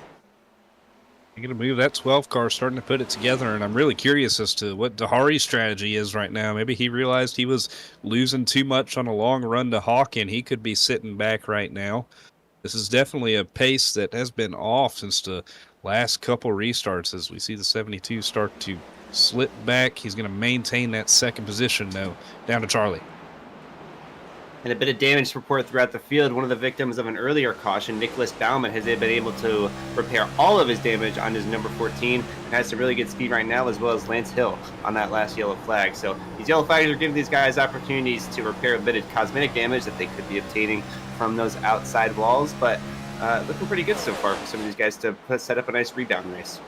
Yeah, that's a good point there, Charlie, on this, specifically on these short tracks. We've seen guys at the back of the field get a second or third or fourth chance, maybe even more than that, as the yellows fly, and they can be able to pick up some of that track position and make those alternate calls on pit road. I mean, we've seen track position decisions happen so often. Well, Francisco, on the other end of things, Stephen Maggio is not having a good time. He was in the battle with Tristan Bailey for third place and then backed out, had some connection issues, and in the blink of an eye, Maggio has blinked from top 5 to 24th. Yeah, it was in the midst of the battle there with Tristan Bailey, and he got loose and then decided to slow it down. He was blinking at the same time, so dropped all the way back to 24th, let everybody go, and has not really been blinking much at all since he has done that. So far for Stephen Maggio, an unfortunate set of circumstances, but he still remains in this race. He's slowly catching up to the 11 of Chris Fowler for 23rd and the 42 of Christopher Bishop for 22nd. And, you know, Maggio is in that situation where he can make those gambles as a driver who already has 4 wins here in 2025. But for Dover, it's not treating him too kindly here through the halfway marker of this race at lap 104. And Keelan, through the most recent season update for iRacing, they added a new feature to where if you are blinking considerably and your internet connection is not stable enough for racing, they will give you a little marker that's colored orange and will let you know, hey, here's your warning. Try to get your internet connection to be a little better on the track. But if it does not improve, they put you on pit road and you cannot complete laps and you won't be scored on the racetrack until the car gets back righted connection-wise. So for Maggio, he has to keep an eye on that. If things do get more dire, I don't think it will, but for Maggio, he's got to keep an eye on that new feature for iRacing. They will not score you if your internet is not doing the best. And you know, we've seen people who have wanted more immersion in iRacing, even more than they already have, talking about adding mechanical failures or whatnot. But I think that internet and hardware issue that Stephen Maggio is having today is a great example of like mechanical, great immersive issue that could be like a mechanical issue in real life. I mean, his own wheel. I mean, his wheel's having trouble. He's shifting with his keyboard, and now a little bit internet issues. So it's been everything that could go wrong has gone wrong for Maggio. But like you said, 4 wins in his back pocket. He's sitting in a good spot right now as far as that goes. But this is looking like it could be a blow to the big bracket that he sits in, competing against that man right there, the 14 of Nicholas Baumann. And Nicholas Baumann he's had trouble of his own sorts today, but he's trying to find his way into the final 4 of the bracket challenge. And one of the guys that without a win to his credit, so besides the All-Star race, of course, but that doesn't count towards playoff eligibility. So to find a win in the big bracket and push yourself in the playoffs with a good amount of playoff points in your back pocket, that'd be good stuff for the 14. And we mentioned Baumann is one of those 4 drivers in that Elite 8 part of the bracket that do not have a win this season. The others include AJ Green, Kyle Benson. The list continues. So he's one of those guys that desperately needs to beat a guy like Maggio because, he's thinking Maggio doesn't need these points. He's already had 4 wins. I don't have a win yet this season. I only have that 1 playoff point for winning the All-Star race, but that's about it to my credit. So he's sitting 14th now, beating Maggio in the bracket as we see it. He's trying to catch up to the league owner, Tyler Murray, who these two were around each other in the final laps of that Las Vegas All-Star race when Murray made the strategy call to stay out on old Goodyear Eagles. But the battle persists and things continue on as the field has strung out quite a bit as we have approached halfway here from the virtual Dover Motor Speedway. There is a look on board with the Louisville, Kentucky native, Jaden Porter. Just going to hope that his Kentucky Wildcats move on through the first round. If they can beat Troy at March Madness for the first round tomorrow and Friday throughout the entire day. But focus right now, Francisco, is beating Tristan Bailey, although a heap of a rear-view mirror full of Kyle Benson. This battle for 4th getting close. Yeah, a couple laps ago, he had gotten back up to the rear bumper of the 35, but got loose on corner exit trying to make the move, and now he has under fire from Kyle Benson, who gets to the inside and forces Porter to have to leave him the space, and it could give Porter a run here. Once again, look how loose he is, but is able to carry the speed down. Once again, trying to continue to close the gap on Bailey. Right now, he's in a Murray Reedy Motorsports sandwich. It's getting real close, and for Murray Reedy Motorsports, Keelan, they made a fantastic call last week at COTA. None of the drivers were doing well. Austin Reedy was 20 points behind the 15th place driver in the playoff picture, Brandon Banks. Kyle Benson got spun in turn 1. Craig Lounslager was just hanging in there but wasn't doing all too great. And then they decided at the lap 10 competition yellow, let's stay out, let's give it a shot. And they pitted past halfway at around lap 20. And boy, did the payoff come out for them tenfold. They all got top 10s in that race. And in an event where they were not expecting to do as well as they did, they escaped with a 3rd place finish, a 4th place finish, and an 8th place outing. 3 Murray Reedy Motorsports cars inside the top 10. And tonight, it's been more about the raw pace between Bailey, Benson, and Lounslager. An all-around effort, really quick tonight from Dover. They sure have been. These have been some fast forwards. Tristan Bailey, especially, has been putting together a great run on that podium. Kyle Benson putting together a very Kyle Benson-like run just inside the top 10, keeping it up there, trying to stay out of trouble. He's been doing a good job of it so far. Craig Lautenslager, he was up there in the top 5. He slipped back a little bit, but even Tyler Murray, the league owner, who has not had the best season to his credit, he's sitting back there in the 13th spot. So all of these guys put together a very solid run. Good to see these Fords running up front. And as we've seen average finishes climb throughout this season, you have obviously those guys that have had multiple starts throughout the season, very minimally, but they have been able to approach them. And you look at Kyle Benson, he is in the top 10 for average finish with an average finish of 10. So adding into a 6th place finish, if he can get some more or less here tonight, already looking good for the Pennsylvania native. And back up front, it seems to be smooth sailing for Brandon Hawken, up by nearly 2.5 seconds over Dahari, who stays in front of Lawson Peel in the tension that may build up for 2nd place. And as we look further back throughout the top 10, how about another BBR spotlighted driver, Francisco? Jonathan Jurgensmeyer, who started basically in the top 25 at COTA last week, was dead last after the opening lap and escaped with his best career finish of 6th place. And now he's running in the top 10. Yeah, you can say it was a really up and down day for Jonathan Jurgensmeyer at COTA last week, but here he is right now running inside the top 10, running in 9th spot. And he had a good run going at the other concrete racetrack that he participated in over at the Bristol Motor Speedway. Showed some strong pace there, and he's slowly closing the gap on AJ Green in front of him, trying to see if he can move up to 8th. Jurgensmeyer is not someone we've talked about a whole lot today in this race, but he is slowly but surely keeping his name in the conversation, and he is hoping to make a quiet effort to get into the top 5. And this is in the middle of a cut line fight, Keelan Belsham, because you look all around, you see Eric Schaefer, who's in 7th, who's been around the top 9 or so for the playoff picture for a little while. And you have AJ Green, who just picked up some points last week at COTA, fell back, and you got Brandon Banks and Mikey Neal. So around Jurgensmeyer, a ton of guys who need a good run from Dover. They're making it work. 4-car pack starting with 8th place. They're having a good run, putting it together. Brandon Banks, we have highlighted throughout the day. He's right there above the cut line, racing against Michael Newbraw for the most part today, and been able to stay in front of that 6 carb and putting together a good run. So everybody having a good race in that battle. Charlie. And just an update on Green CJ gets turned. Muter.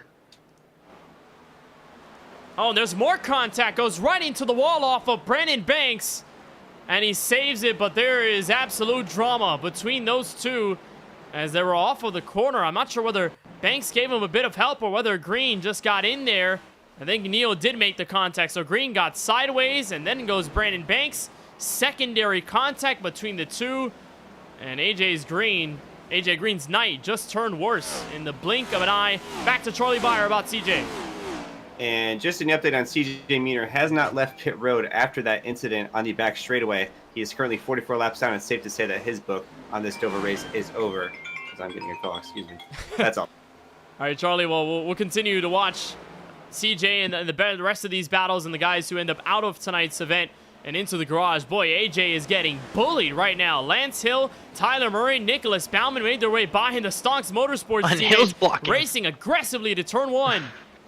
And those two guys are racing in the big bracket challenge, remember, against each other. It is Lance Hill versus AJ Green, so these guys are probably not going to be racing each other very nicely as we see contact down the back. Talladega winner versus a driver who has not found the checkered flag yet. And look at Eric Stewart, 16th, moving on through.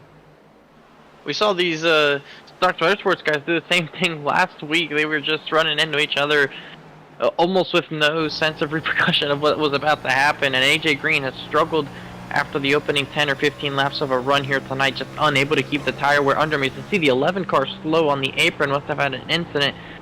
Chris Fowler in his debut, slow on the back straightaway, but no caution there. And I think that phone call Charlie was getting was my phone from Sunday that correctly called the finish of that race. Hopefully, I don't know if it's gonna ring again before the end of this race. I mean, does the second charm ring? I don't know, but we'll take an eye on it. There is Eric Stewart, getting a good look with him. And don't touch on the 26-year-old as often for Drinkin' Bros Racing, with the driver hailing from Ontario, Canada, doing a good job inside the top 16 now. Could get a look at Lance Hill about a car length or two up the road. He's in his 4th season of 4-wide action, so as we see it, one of the more seasoned drivers of the campaign, and he works offsite as a metal factory worker when he's not racing on iRacing. So good for Eric Stewart in the top 16. Hopefully keeps that Chevrolet clean as we progress through tonight's race. Battle for P4 underway. Jaden Porter, Keelan, who has sort of stayed within the realm of Tristan Bailey in this spot, has yet to relinquish any of that track position while not putting up an exact move for the spot. And this right here may be the moment for Porter to strike off turn 4 as Bailey's way loose off the corner. This is kind of how we've been seeing guys set up passes, either get to the outside quarter panel or get a good enough run on the outside to be able to turn down on quarter exit just like this and make a move to the inside just like that. Turning it down on corner exit and then making a move to the quarter panel into the next side of the racetrack. That's what Porter does, but Tristan Bailey trying to play some good defense. He smacks the wall, though, and that's going to concede the position to Jaden Porter. On the right front, screaming at the exit at turn 4, and he just tank slap the outside wall. He gives up the spot, and now Porter looks forward. Lawson Peel, the next man in line, and despite the Mississippi native's attempts at getting to Dahari for second, it was all for naught. Now he's nearly 2 seconds back of the second place Chevrolet, and Porter is starting to creep up. And remember, back in season 5, when Porter took the lead early, he never looked back. The most dominant driver of that day, bar none, on his way to his first 4-wide championship. And through that race at Dover, it came with a lot of long run pace. And here he is deep in this run that stands at 40 laps, looking for third place, and he's nearly got it off 4. He's slowly starting to gain into your top 2. I mean, yes, he's racing Peel now, so that's not going to help his lap time overall. But on the previous laps, he was running a couple hundredths, almost a couple tenths quicker than both Dahari and Brandon Hawken. And speaking of Dahari has slowly started to flip the script. Got big time loose off of turn 2, so his previous lap reflects it. But Dahari slowly, from going about 2.6 seconds behind the race leader, at one point was about 1.9. Right now it sits at 2.2. So slowly, everyone's kind of equalized or gone a little bit better than Brandon Hawken. While we still have a ways to go in this fuel run specifically, as Most of the cars that pitted under the last stop have gone over 42 laps on their stints.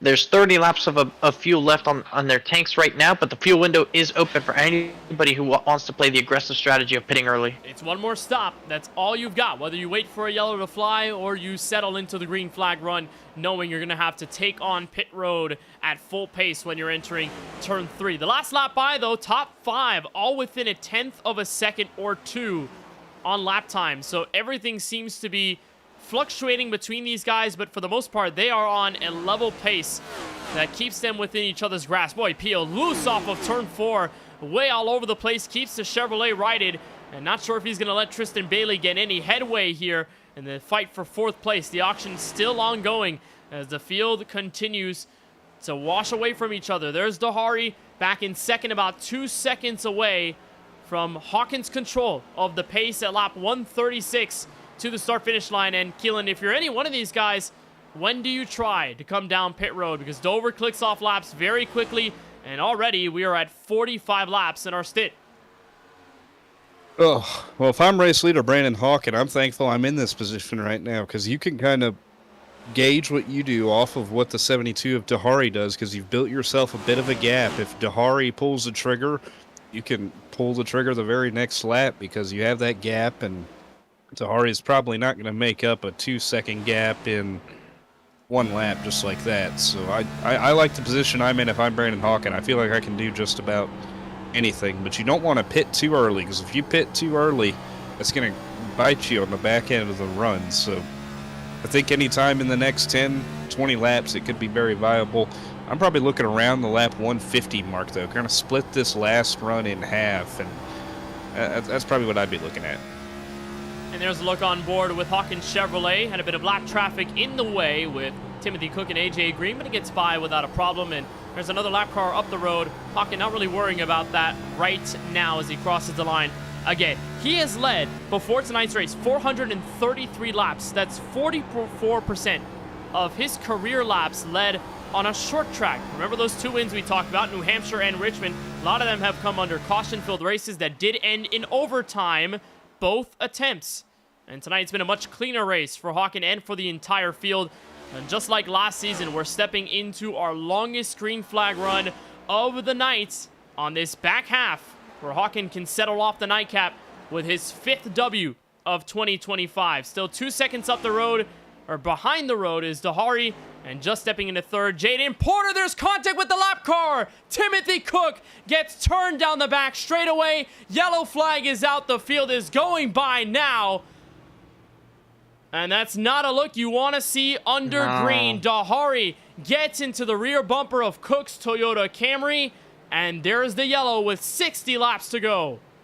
That's a great job by everybody else avoiding that 19 car, because he was out of control going into 3 there, and everybody at one of the highest speed parts of the racetrack avoiding him as 72 and 19 make contact here. Let's get another look at it. I mean, Dahari is quickly approaching. Cook is way up high. He has to back out, and Dahari does not see that coming. And he gets right into the rear bumper of Cook, sends him hard into the wall. Nearly here. Cook right about got into the traffic. Thankfully, he doesn't, and he keeps the rest of his car clean. But for Dahari, that is a big-time blow, Francisco. I don't know how much damage he'll have on his Chevrolet, but here's a look. There's one more look as they're approaching pit road now for what could be final pit stops of this race, and the 19 just washes up, gets into the wall, and Dahari had nowhere else to go in that situation. But doesn't look like his car was really damaged much at all, but we'll see now what the strategy call is on pit road. Expect mostly 4 tires, but it wouldn't surprise me if someone does 2 tires like we saw Steven Maggio do. It looks like Dahari escapes, so he may be okay. There's Porter overshooting the pit box a little bit.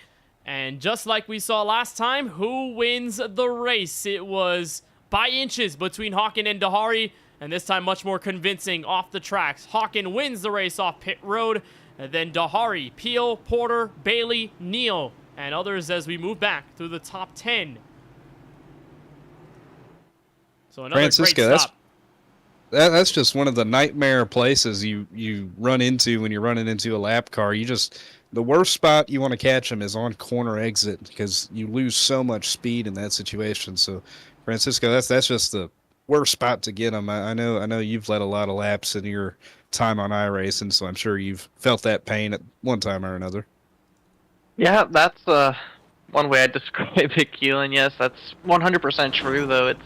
That's the worst place of any racetrack to catch a car. It's on corner exit, because it doesn't just kill your exit, it kills the entire straightaway that follows it. So let's say you catch someone off of turn 3 at Pocono, yeah, you're losing at least half a second just on the straightaway alone from that car being caught at a wrong time. So at a track like Dover, it matters so much, especially since it's so momentum based. But unfortunately for the 19, gets turned around, but I think he's still good enough to continue in this race. Looks like he is only 1 lap down, so not race-ending deal there for the 19, but also for the 72, no significant damage on his race car. The only thing is that if he's not in the race lead for this restart, Hawken decided to take the top side. Lawson Peel on the bottom. Jaden Porter in 4th will be behind the leader. If he gets a good enough restart, he can definitely jump his way up there in this fight for the top spot, Kenneth. Well, we'll just see what happens, though. Still a long way to go, and for the most part, fuel is settled. Tires, we'll have to deal with that later. So Hawken will have the control of the race restart here, lap 144. Dahari on the inside playing defense, and one of the real first times we see Hawken in control of the restart and Dahari having to react as a part of the vice versa that we've seen throughout the rest of this race. Jaden Porter and Lawson Peel stilling back in second. In the second row, green flag waves once again from Dover, and Dahari lags back, lets his teammate Porter through to the outside, through 1 and 2. And you can see just how great of a launch Hawkins was able to get on the initial go.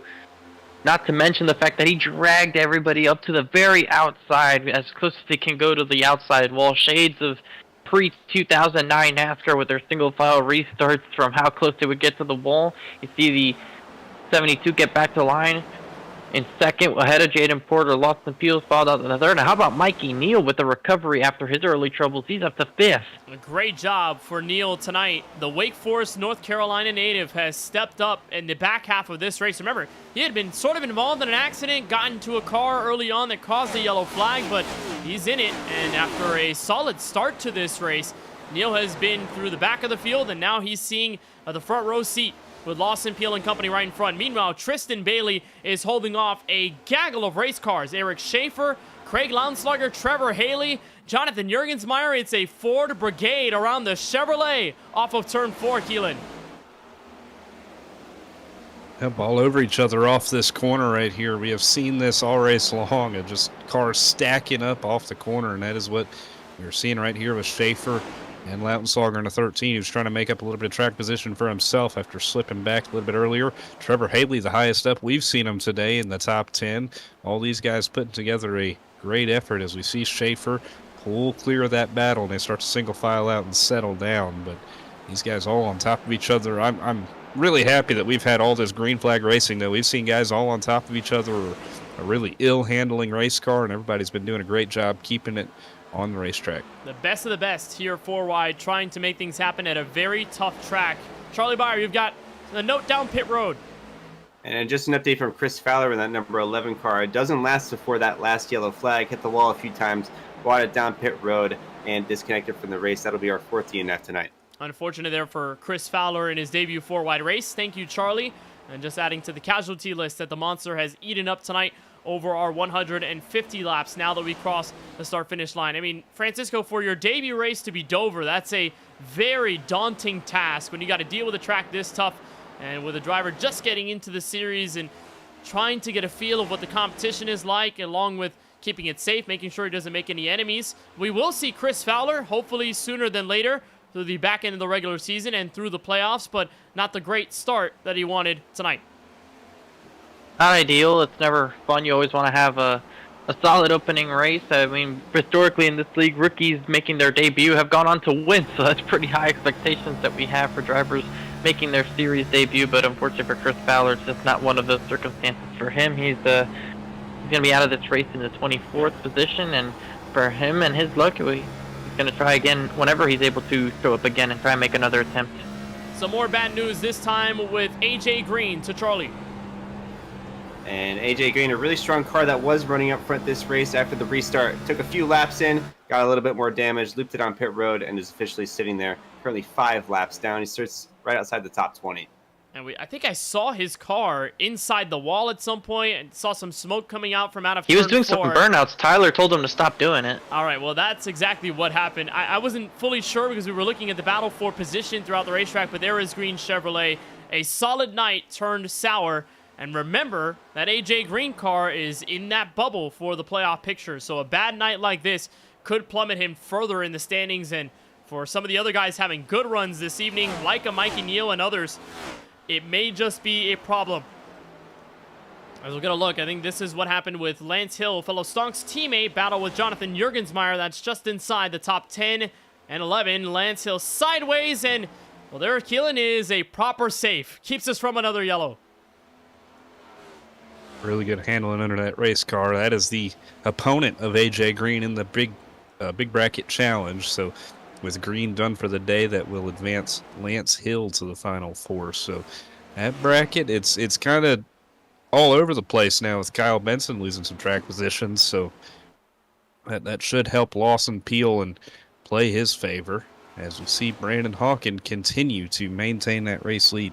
And that may help Lance, who, for the most part, since his win at Talladega, has only achieved a top 10 once. And it was a second-place finish at the virtual Kansas Speedway in late January. So, you know, it's been tough for Hill over the last several weeks. The Winchester, Tennessee native has been back and forth and is just trying to get his bearings together as we keep a look on the battle for the lead. Now within 0.6 of a second, Hawken and Dahari continuing to push forward inside the final 50.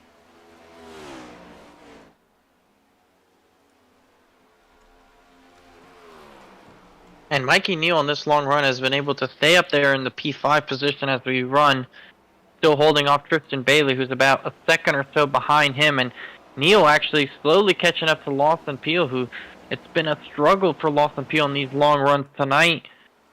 We'll see if the 88 can make a move for P4. It would be one of Mikey Neal's better finishes in the series. You know, remember that Kansas race that went awry for him? Thought he would have had the race victory, and then in those final several laps, spun it out of turn 4, and we were just heartbroken, crestfallen with Neal, because we thought that would have been his first proper chance, one of the fastest cars all night long, but going to get some really good points and possibly some more opportunities down the lane with Peel and Porter not too far up the road. These 3 cars all within 0.3 of a second or a little more than that, Keelan, as we push forward into this final stint, which is not going to be about the fuel, because that's already said and done. It's going to be about the tires. How many sets you have left down on pit road if we get a late race restart? And what are you willing to do on this run to save your right front or right rear before it's all said and done?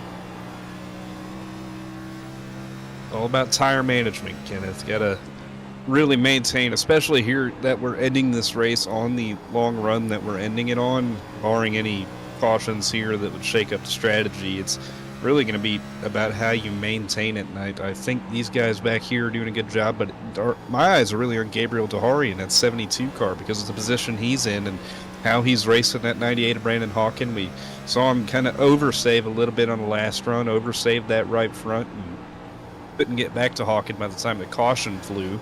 So he's maintaining a bit of a better gap with him now, and that's going to be about right if he can just save enough to stay with him and not be too far out by the time that he starts having the advantage. But these guys having a good race, especially Mikey Neal in the 5th place position, had some issues blinking earlier in the race, and he's put himself in the top 5 with his teammate Jaden Porter, I'm sure, helping him out a little bit. And for KBueno Racing, they've got another good sign because Francisco Steven Maggio is in the top 10. So after the struggles off of the most recent restart, still dealing with a keyboard shifter on his setup and no force feedback. Jaden Porter. Looks like Jaden. Big time sideways off the corner. Yeah, and here comes Lawson for 3rd. Has taken the spot away. Porter hadn't made many mistakes here tonight, but did so there, and that's going to give up P3 to Lawson Peel. That could have easily been a lot worse for Porter, as you know how tricky these corner exits can be. If you're sideways, it could easily end up with you in the inside or outside wall. Porter struggling once again. Look how loose he is, and here comes Mikey Neal. Neal looking for the inside, this time in turn 3. And whatever Porter has done over these last 15 to 20 laps, it has killed his right rear tire. He holds on, plays defense against his teammate Neal, settles into 4th place, but that could have been 3rd, long gone. Now the Peel has stepped out to at least a half a second or 4/10 or 4 car length gap over the Kentucky native.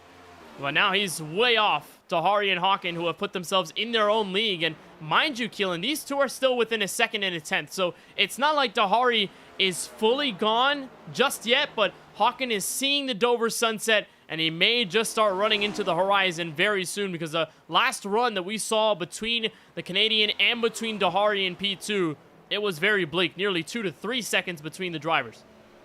Yeah, ever since Hawken got this track position, it has been hard for Dahari to keep up with them, and it was a case of where Hawken was on his back bumper for nearly the entire race before he finally made a move to get around him. And once that 98 car has got back out front, he has taken advantage of it. There you see his biggest competitor this season, the 51, is Stephen Maggio, who's been having all kinds of troubles this evening in that 51.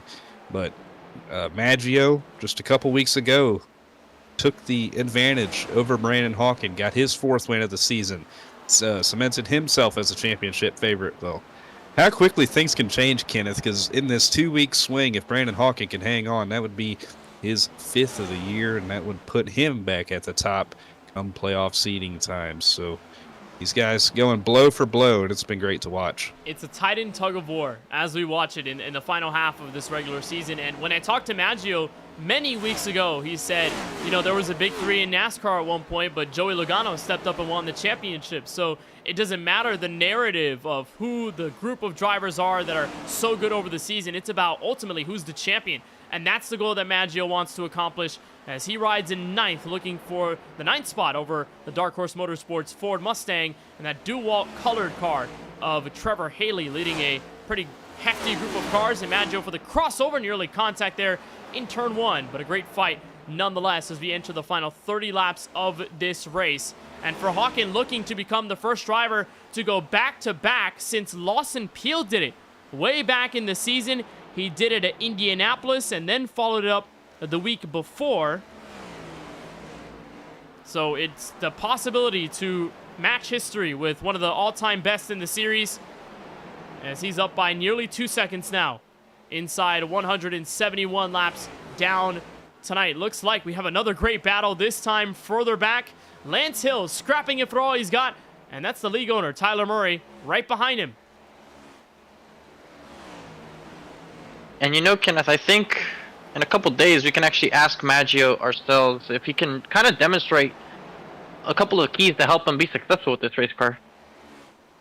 Yeah, maybe we can, because we are going to be meeting up with Maggio. Hopefully we'll have a bit of videos for that soon that we'll debut the week following for Texas Motor Speedway. So Maggio will be down at Homestead in Miami, so we'll have a chance to meet our own driver, which will be really fun. Lots of people showing up to Homestead for the NASCAR Cup Series weekend. And the battle right here beneath the top 10 also continues. Jurgensmeyer got a shot at Trevor Haley, and in the blink of an eye, Trevor has dropped off 1, 2, now almost 3 positions. There's Brandon Banks, and in the background is 14th place Kyle Benson. Keelan, the fall-off studied here for the Pennsylvania native in tonight's event. He was running top 10 for about the entire race, maybe 80-ish% of it. And I think some contact with the outside wall, indicated by the right front damage, means he's got an ill-handling race car.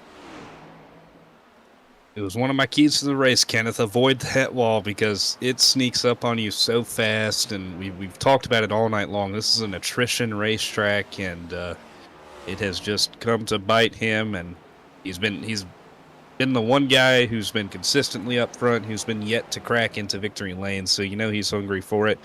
He was in the big bracket challenge today in the Elite 8. Came in fighting against Lawson Peel in the 12 car, and as things stand right now, it's not looking great for him. But, I mean, if there's any saving grace to this race for Benson, he needs to get up there and run down Nicholas Baumann, because if Nicholas Baumann outscores him by 2 or more points, that would not clinch the playoff spot for Benson this evening. I think the only thing was, as long as Baumann does not outscore him by 2 points, I think I read that in the PDF correctly, that would clinch him in the playoffs. Bauman battling for 10th right now. Benson sitting back in 14th. I believe that maybe 2 points, a little bit more. Yeah, we've seen the clinching situations that Tyler gave us for those who are in the points, and Kyle came into tonight's race more than 100 clear of the cut line for 15th on back in the playoff picture. So, I mean, no matter how you square it through these final three, even if Kyle doesn't have great races, he's still basically locked into the playoffs, and he will have a spot. It's just the fact that he may not get any extra benefits, or he doesn't have a race win in his back pocket. And he says that the playoffs is, quote, when the real season begins. So Kyle probably looking forward to that the most, and probably looking forward as well, Francisco, to Daytona, track that he won at last season, beating his teammate Austin Reedy at the stripe, and that was his only 4-wide win in Season 6, and his last career victory today.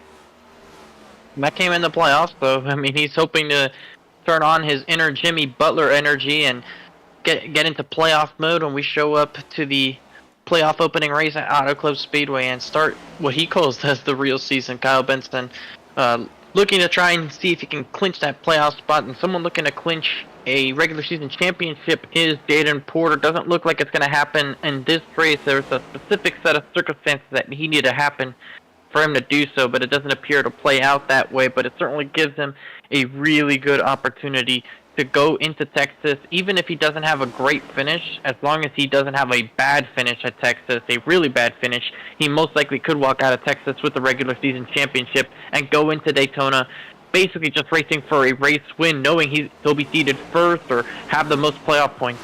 And he already has 2 wins in the calendar year from Pocono and at Darlington, so it's not like the season is lost in any sense, or there is no full confirmation that he will be a playoff driver, because he's already locked his ticket in, he's made the minimum starts, and he's got that regular season championship basically in the bag. I don't know if anyone can touch him in the realm that he sits in the points situation. Even Brandon Hawken and Steven Maggio, some of the best of the campaign.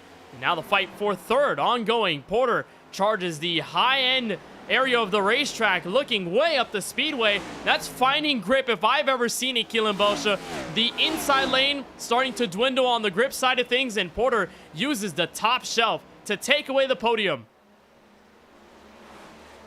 Putting himself in third position. He was running up in this spot earlier today and lost some track position after being involved in the first yellow. Ooh, I think back end stepped out a little bit going into that corner there.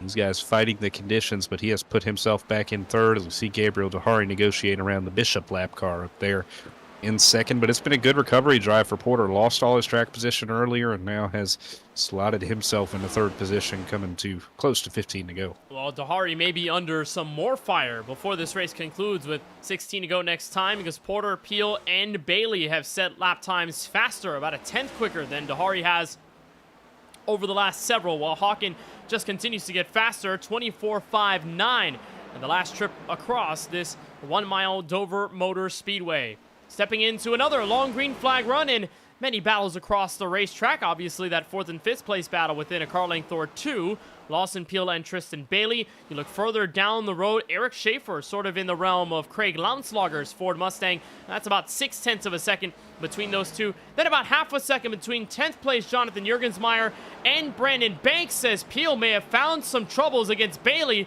Got washed up way up the racetrack, and he may lose 4th.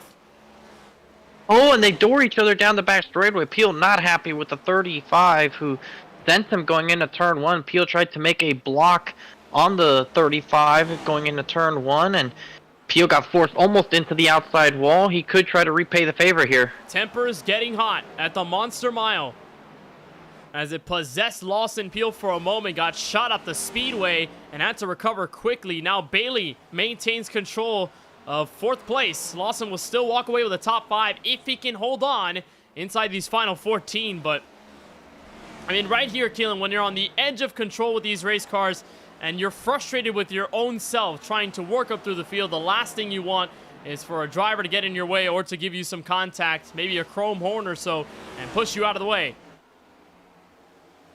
Yeah, I never want that to happen, and it's a dangerous game you got to play. I remember doing it in go-karts several times, Kenneth, when I was stuck behind somebody and I've had to move somebody out of the way. It's something we see at these short track venues like we're seeing here at Dover, one of the shorter tracks on the schedule, sometimes it's the only way to pass. We've seen how hard passing has been this season, or tonight, Kenneth. It's been hard to make moves, especially when the guy in front of you has somewhat clean air. So you see Peel start to close in on the 35 of Bailey, maybe try to make a move back for fourth here.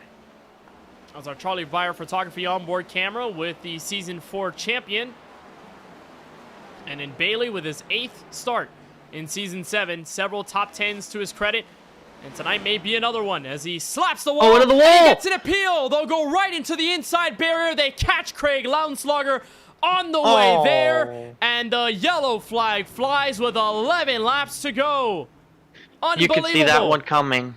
You could see that one coming after their contact a handful of laps ago, and you saw the 35 just kind of drifting up the racetrack, and I don't think Lawson Peel was looking to leave him space. So that's the fight through turns 1 and 2. And Bailey's already way up. And he's going to hit the wall, ricochet down the speedway, and that is a head-on impact. Peel goes up the banking. Nowhere to go for Craig Lounslogger. That is an absolute heartbreaker. And in this one crash, 2 Murray Reedy Motorsports Fords are taken out. Here's a look on board with Peel. That is 3 great runs today right there that have just gone up in a cloud of smoke with 10 to go. There's nowhere for Lounslogger to go. Peel was holding the brakes, trying to stay out of the racing line. We got pit stops here. Hate to see that. Here come the leaders on pit road to Charlie Byer. And guys, this is money stop time. We've seen Gabriel Dahari take the race lead on pit road once earlier in this race, which means it is possible for him to come out with this race lead, put himself in a great spot to finish this race off strong. Tristan Bailey towed right away to the pit lane, so he did not have any drive left in his car to make it all the way there. But I'm expecting 4, possibly 2. I stand There's 2 from corrected. Here comes Hawken with 2 tires. Jaden Porter comes out in front of and Gabriel Jurgensmeyer. So Brandon Hawken leads the race off pit road on a 2-tire call. And that means your top 4 out of pit lane, 9 seconds or less.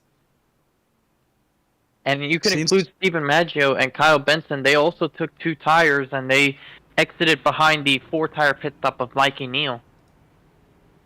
We've seen it work so many times for Stephen Maggio this year. I think guys are taking notes. I don't think if Maggio proves that 2 tires work as well as they do as this season progresses, we see as many people try it. So a lot of different strategies here.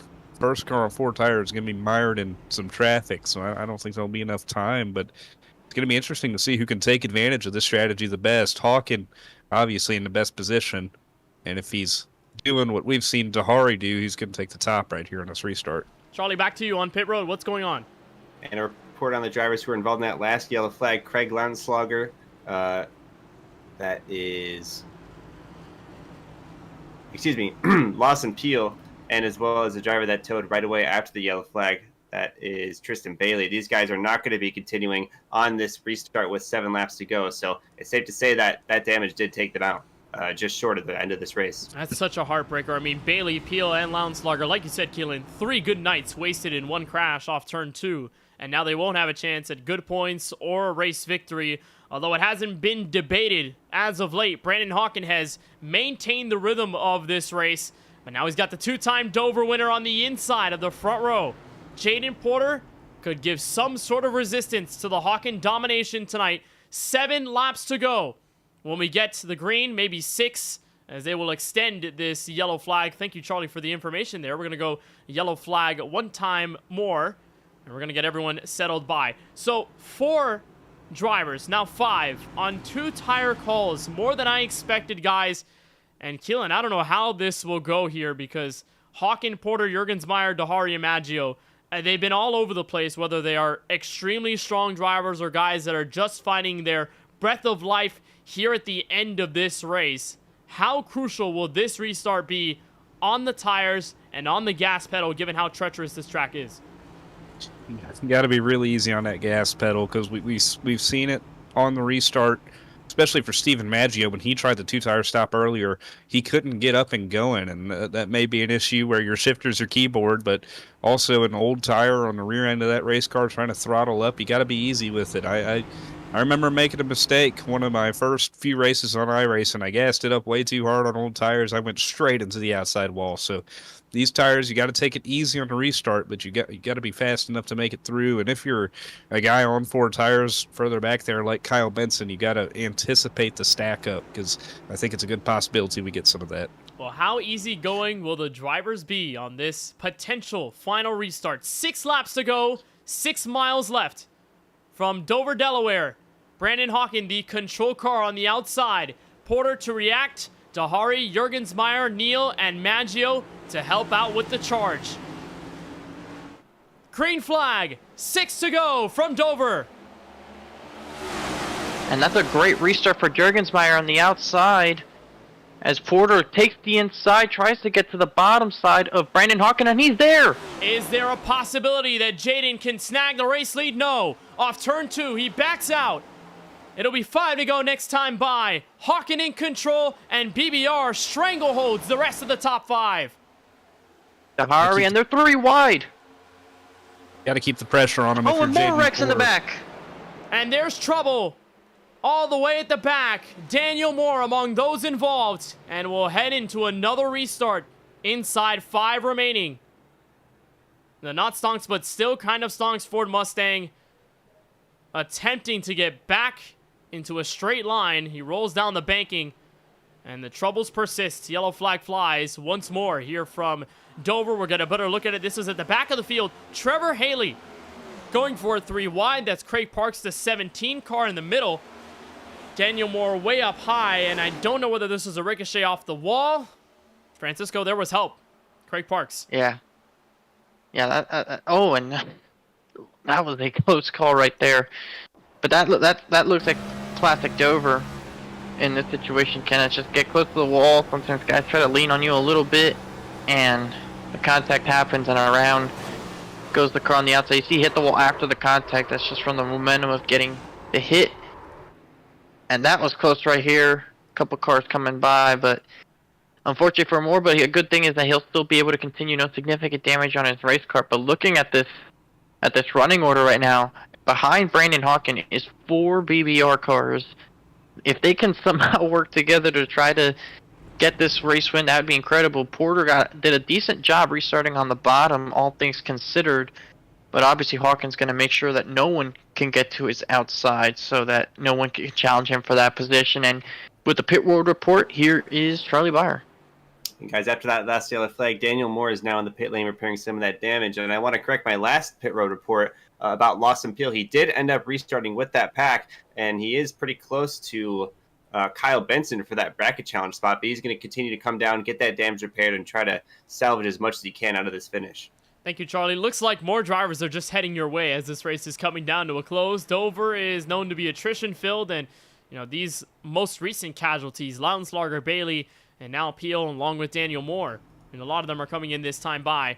And we'll get a restart. Inside 3 laps to go. We'll keep an eye on whether this will be a properly organic green-white checkered, or if we will step into overtime, because that will be important. We can extend this race further.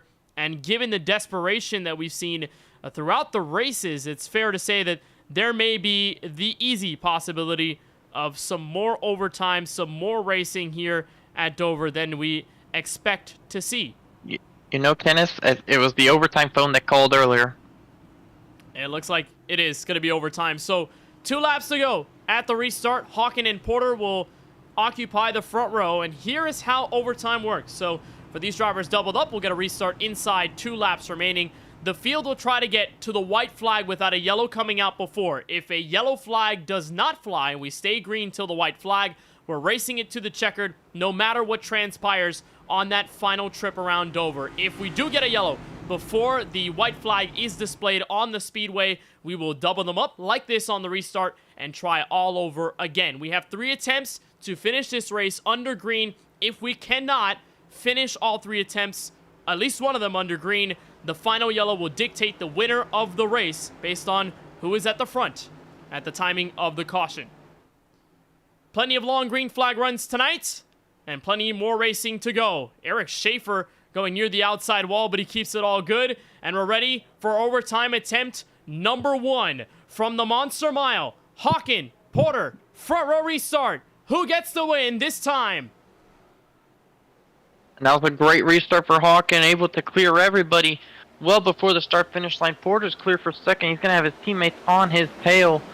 It's not as good of a restart as the previous one for Porter, but he has only 2 laps to try and do something with it. And Porter is a couple car lengths back. Meanwhile, Jurgensmeyer looking for his season best finish underneath Gabriel Dahari.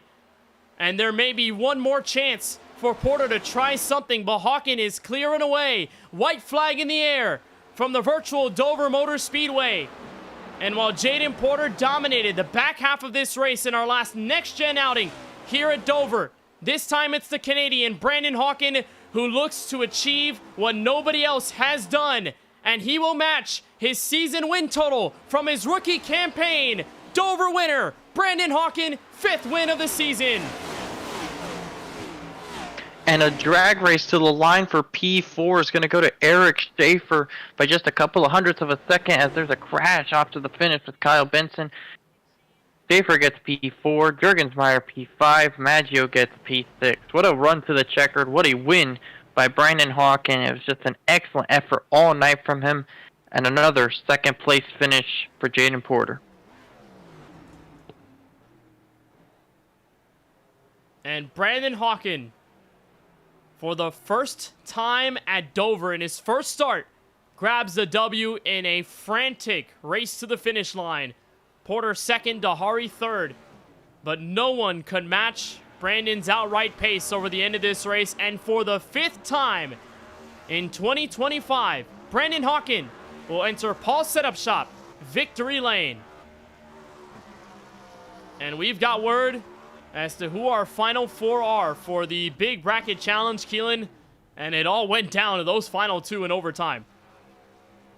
There did 2 laps to decide it for a possible, what is the equivalent to a race win. And those final 4 in the Big Bracket Challenge, Stephen Maggio, Jaden Porter, Lance Hill, and Kyle Benson. Kyle Benson, the only one in that group without a win to his credit. So that will be the 4 that advance to next week at Texas. It'll be Lance Hill versus Kyle Benson and Jaden Porter versus his teammate Stephen Maggio. So that will be a great fight, and Benson is going to be the lone wolf without a race win to try and get those points that will matter towards his tally entering the playoffs. For all the other guys, just added momentum for what's been a great regular season for all of them. Brandon continues his victory lap. And one thing I want to know, guys, is he going to go into victory lane? You can do so now here at Dover with the new art refresh updates. Hopefully Brandon will enter there, but for right now, continues his celebrations on the front straightaway in Dover, Delaware. Let's get a look at the full unofficial results after 201 laps. 1 attempt at overtime here from the virtual Monster Mile. Brandon Hawken the winner, Jaden Porter behind him in 2nd place. And it's not a 3rd consecutive dub here at the Mile Speedway, but Porter does get a great finish out of all of it. Gabriel Dahari, strong all night long, led it from the green flag on lap number 1. He will be in 3rd. We'll talk to all 3 of them before we enter the back half of our post-race coverage tonight. Eric Schaefer ends up in 4th. Solid recovery for him tonight. Jonathan Jurgensmeyer ends up in 5th. And top 10 finishes in the last 2 consecutive races. Great run for Jurgensmeyer. Maggio with the wheel troubles and shifting using a number pad on the keyboard ends up P6. Kyle Benson with 7th place, and for now we are officially confirming from Francisco Bacchial that he, with this finish, clinches a playoff spot in points. Brendan Banks back in 8th, a great run needed for him after being on the playoff cut line for nearly the entire back half of this regular season. Mikey Neal comes home in 9th place, and Nicholas Bauman for Dark Horse Motorsports rounds out the top 10. Francisco. 11th goes to Lance Hill, who advances into the final 4 of the Big Bracket Challenge. Trevor Haley will finish in P12. Tyler Murray will finish in 13th, with Michael Newbrough in 14th. Craig Parks will finish in 15th. Christopher Bishop in 16th. Lawson Peel, involved in that late yellow, will finish 17th. Last car on the lead lap. Daniel Moore will finish in 18th, with Timothy Cook in the 19th position. Craig Lautenschlager rounds out your top 20. Back in the 21st position was Tristan Bailey, who put together a great run today. Unfortunate the way that one ended. Eric Stewart, who we talked about a little bit earlier, back in 22nd. AJ Green, one of the competitors in the Big Bracket Challenge tonight, finishes in 23rd. Chris Fowler making his debut in 24th. CJ Munier back in 25th. Curtis Kelly and Jesse Prees round out the field.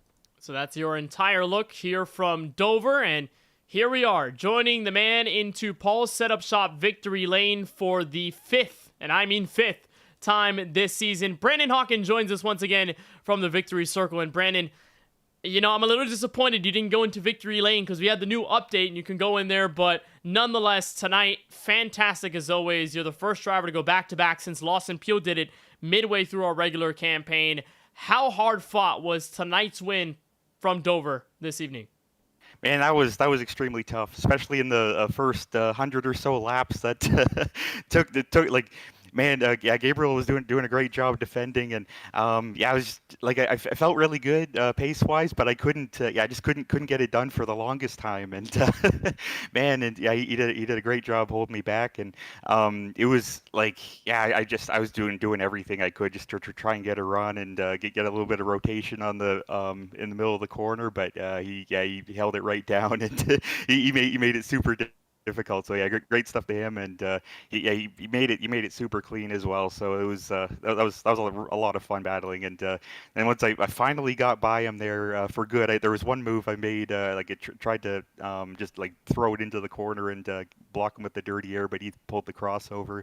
So the next time when I finally got by him, I kind of figured, okay, this is what I need to do on the restart once I lost the lead in the pits there again. So it was yeah, it was super hard fought, and yeah, like, it was, man, yeah, it was just I was not happy when that yellow came out, but I happened to choose the right pit strategy there, and yeah, Jaden put up a really good fight there as well, and was able to come home with it. It wasn't looking good there when that last yellow came out, but it ended up with a good outcome. And, you know, for this race win, specifically on the oval, you know, we mentioned New Hampshire and Richmond, two races that had a lot of yellows and, you know, couldn't really find a rhythm. Tonight was very different. Several long green flag runs where you and the rest of the field could figure out what this car felt like. And I know that it wasn't necessarily a full rescan, but the track does feel a little different than it did before the art refresh update. What did you notice behind the wheel with the race car or with the racetrack as you learned a bit more about it through the long run? Yeah, it might have been a little bit different. I'm not sure, but there was, yeah, last time I ran it, I think was like close to a year ago actually. So I'm not sure. Like, I think the line was pretty much the same, but and I'm not sure if it was the weather or the difference in tire this year or what, but it definitely felt like you could like plant the throttle a lot more. You were kind of like on this razor's edge sort of, but like when it was gripped up, it was gripped up. So towards the end of the run, or like about midway, the rear end would start kicking out a little bit, but I just had to manage that. And but yeah, you could drive it pretty hard. Like, you didn't have to worry too much about tire saving, like not as much as what I remember. But yeah, there's definitely some small differences here and there that made it a lot of fun to drive. And yeah, it was like there wasn't quite as much like driving well under the limit to save the tire. You could get like pretty much on the limit, and so yeah, we're pretty much we were driving pretty hard pretty much the whole time there. 10 wins over the last couple seasons, from your debut at Watkins Glen with the Xfinity Series cars back in season 6 to right now, your 5th here in your first full-time chance at going for the 4-wide championship. How meaningful is that to see your success transfer so quickly into your entrance in this series, and the impact you've already made going for the championship now here in 2025? Yeah, it's just great. It's great seeing everybody. Like, we're all getting better each week, and it's you know, yeah, putting on some fantastic racing along the way as well. It's a lot of fun. It's so yeah, just coming in here, getting like feel like I run well, but there's definitely there it's not easy at all. Is like it is extremely tough, and these guys put up a hell of a fight, and yeah, so I'm just I just try to come in each week the best I can be, and this time around I was focusing a little bit more on the long run. I didn't want to didn't want to kind of hurt myself like I have in a few races before with getting caught out on like wearing out my fronts or whatever. So yeah, it's always room for improvement, and these guys, like I have to show up like 100% every single time because it is extremely tough in this field. So yeah, I'd like to thank everybody here for putting on some great races, and tonight especially I found was a lot of fun, especially with those long green flag runs. Well, it was fun to watch from our end, Brandon, and you get your 5th win of this season here from the Monster Mile. Before we let you go and celebrating here in Dover, Delaware, anybody in particular you want to thank for tonight's run? Well, of course, as always, you guys in the booth for putting on the show. Everybody at Four Wide for also putting on the show. And man, yeah, fantastic race there. Like all race with Gabriel and Jaden there late in the race as well. That was some really good battling. So, yeah, yeah, check out Racing Prodigy on Mav TV Sundays 9 p.m. Eastern. And yeah, just about it. I'm really excited for the next race, and it's yeah, man, just looking forward to it. It's gonna be fun. Or Brandon, we appreciate the time.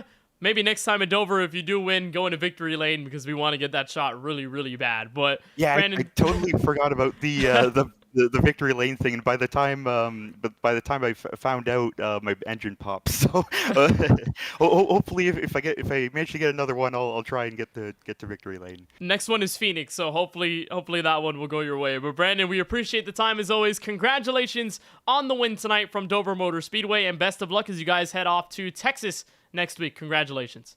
Thanks, guys. Have a good one.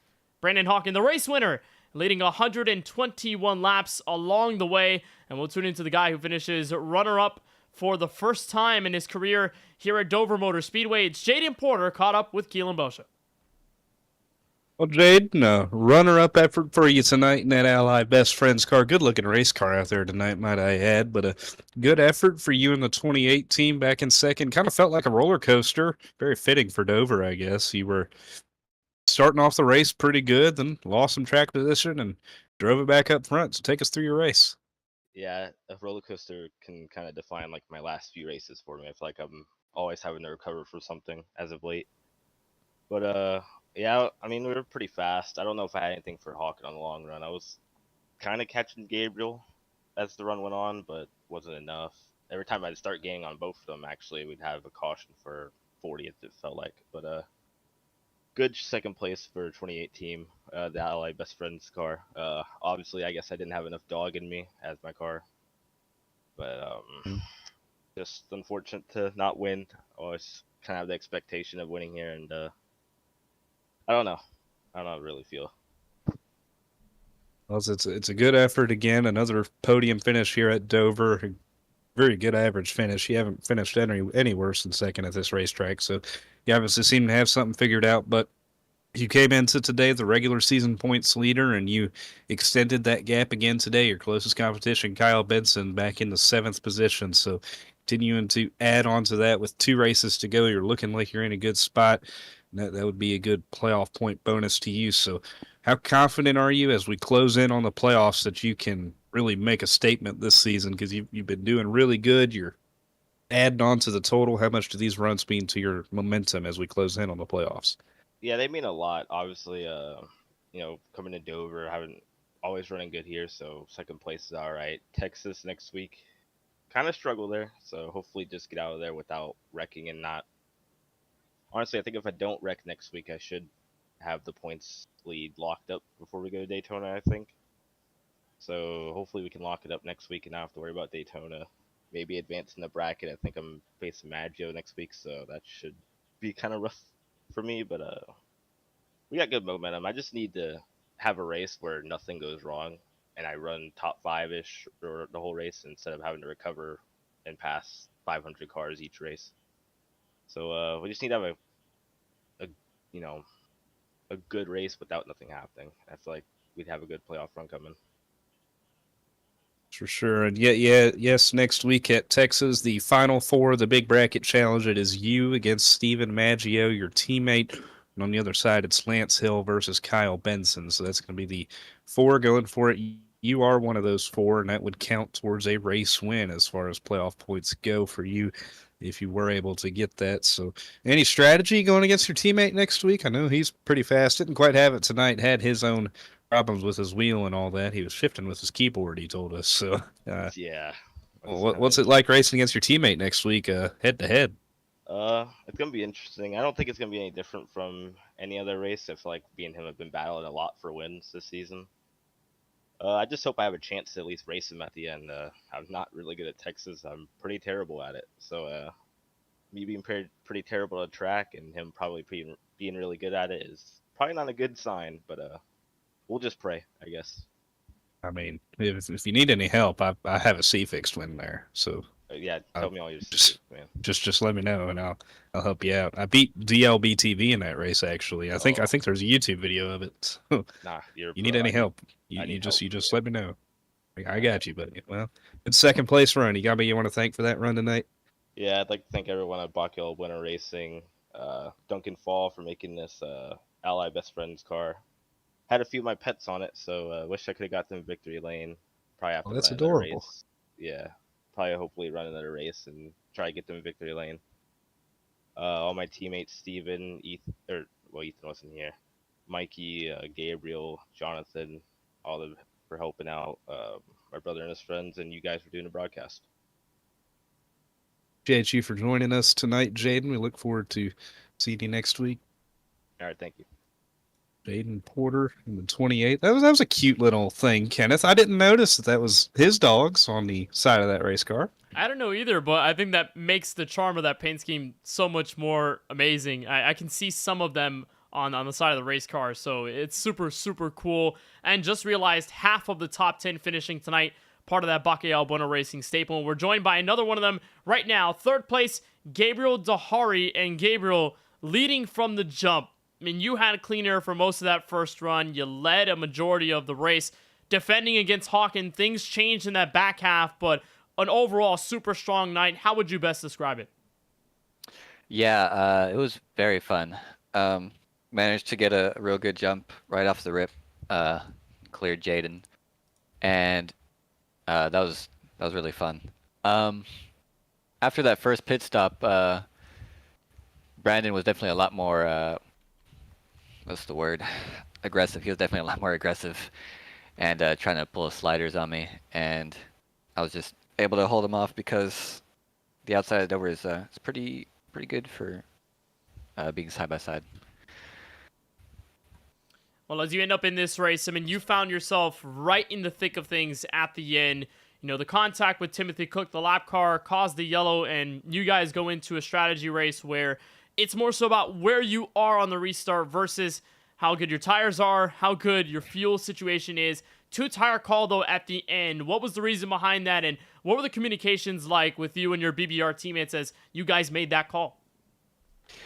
Yeah, we were definitely discussing taking 2 tires. I figured I'd go ahead and take 2 so I don't fall back because track position at that stage is very important considering how difficult it is to pass. And unfortunately, I slid through my box just a little bit, had to back it up, and that cost me second place. But it's unfortunate that the caution came out in the first place with the lap car. I just couldn't react to him in time, and yeah. So you move on. Another great finish for you. You guys have Texas and Daytona left. I know you're not one of those guys that's confirmed for a playoff run, but what do you see in those final 2 regular season races? I definitely like to be able to run Texas. I don't know, maybe something will come up and I can't, but I feel like I'm generally pretty good at looser tracks. I don't know what's going to happen at Daytona. It's always random, I guess. I don't know. I mean, I wouldn't say that. Sometimes the good drivers can work their way up, but there's definitely a lot more luck involved there. But I'm looking forward to it.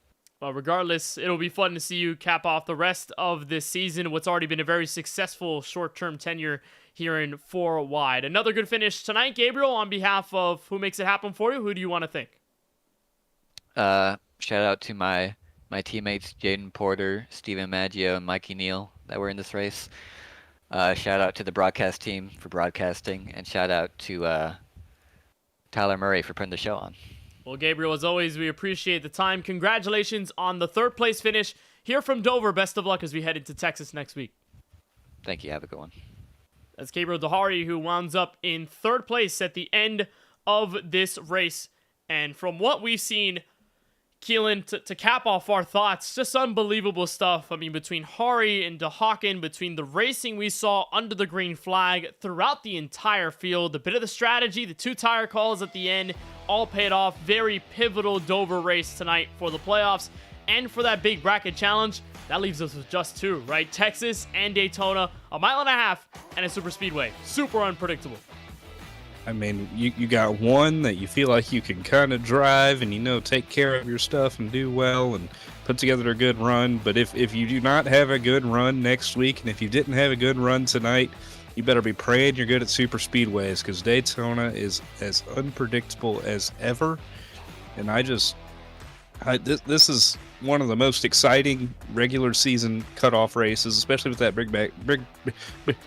big bracket challenge that I think I've ever seen on the iRacing League side of things, Kenneth. This is just such exciting stuff, and I'm so excited for the end of this regular season. And then first round of the playoffs, the chaos doesn't stop there, Kenneth. I mean, we're going into Auto Club, which put on a great race a few months back, to Roval and Talladega to cut it down to 10 guys. So the excitement is only ramping up, and it's only going to go up from here, and we're closing in. It's hard to believe we'll be crowning a champion in just over 2 months. So these last 2 months, just hang on tight, man. It's going to be a ride. Yeah, it is wild.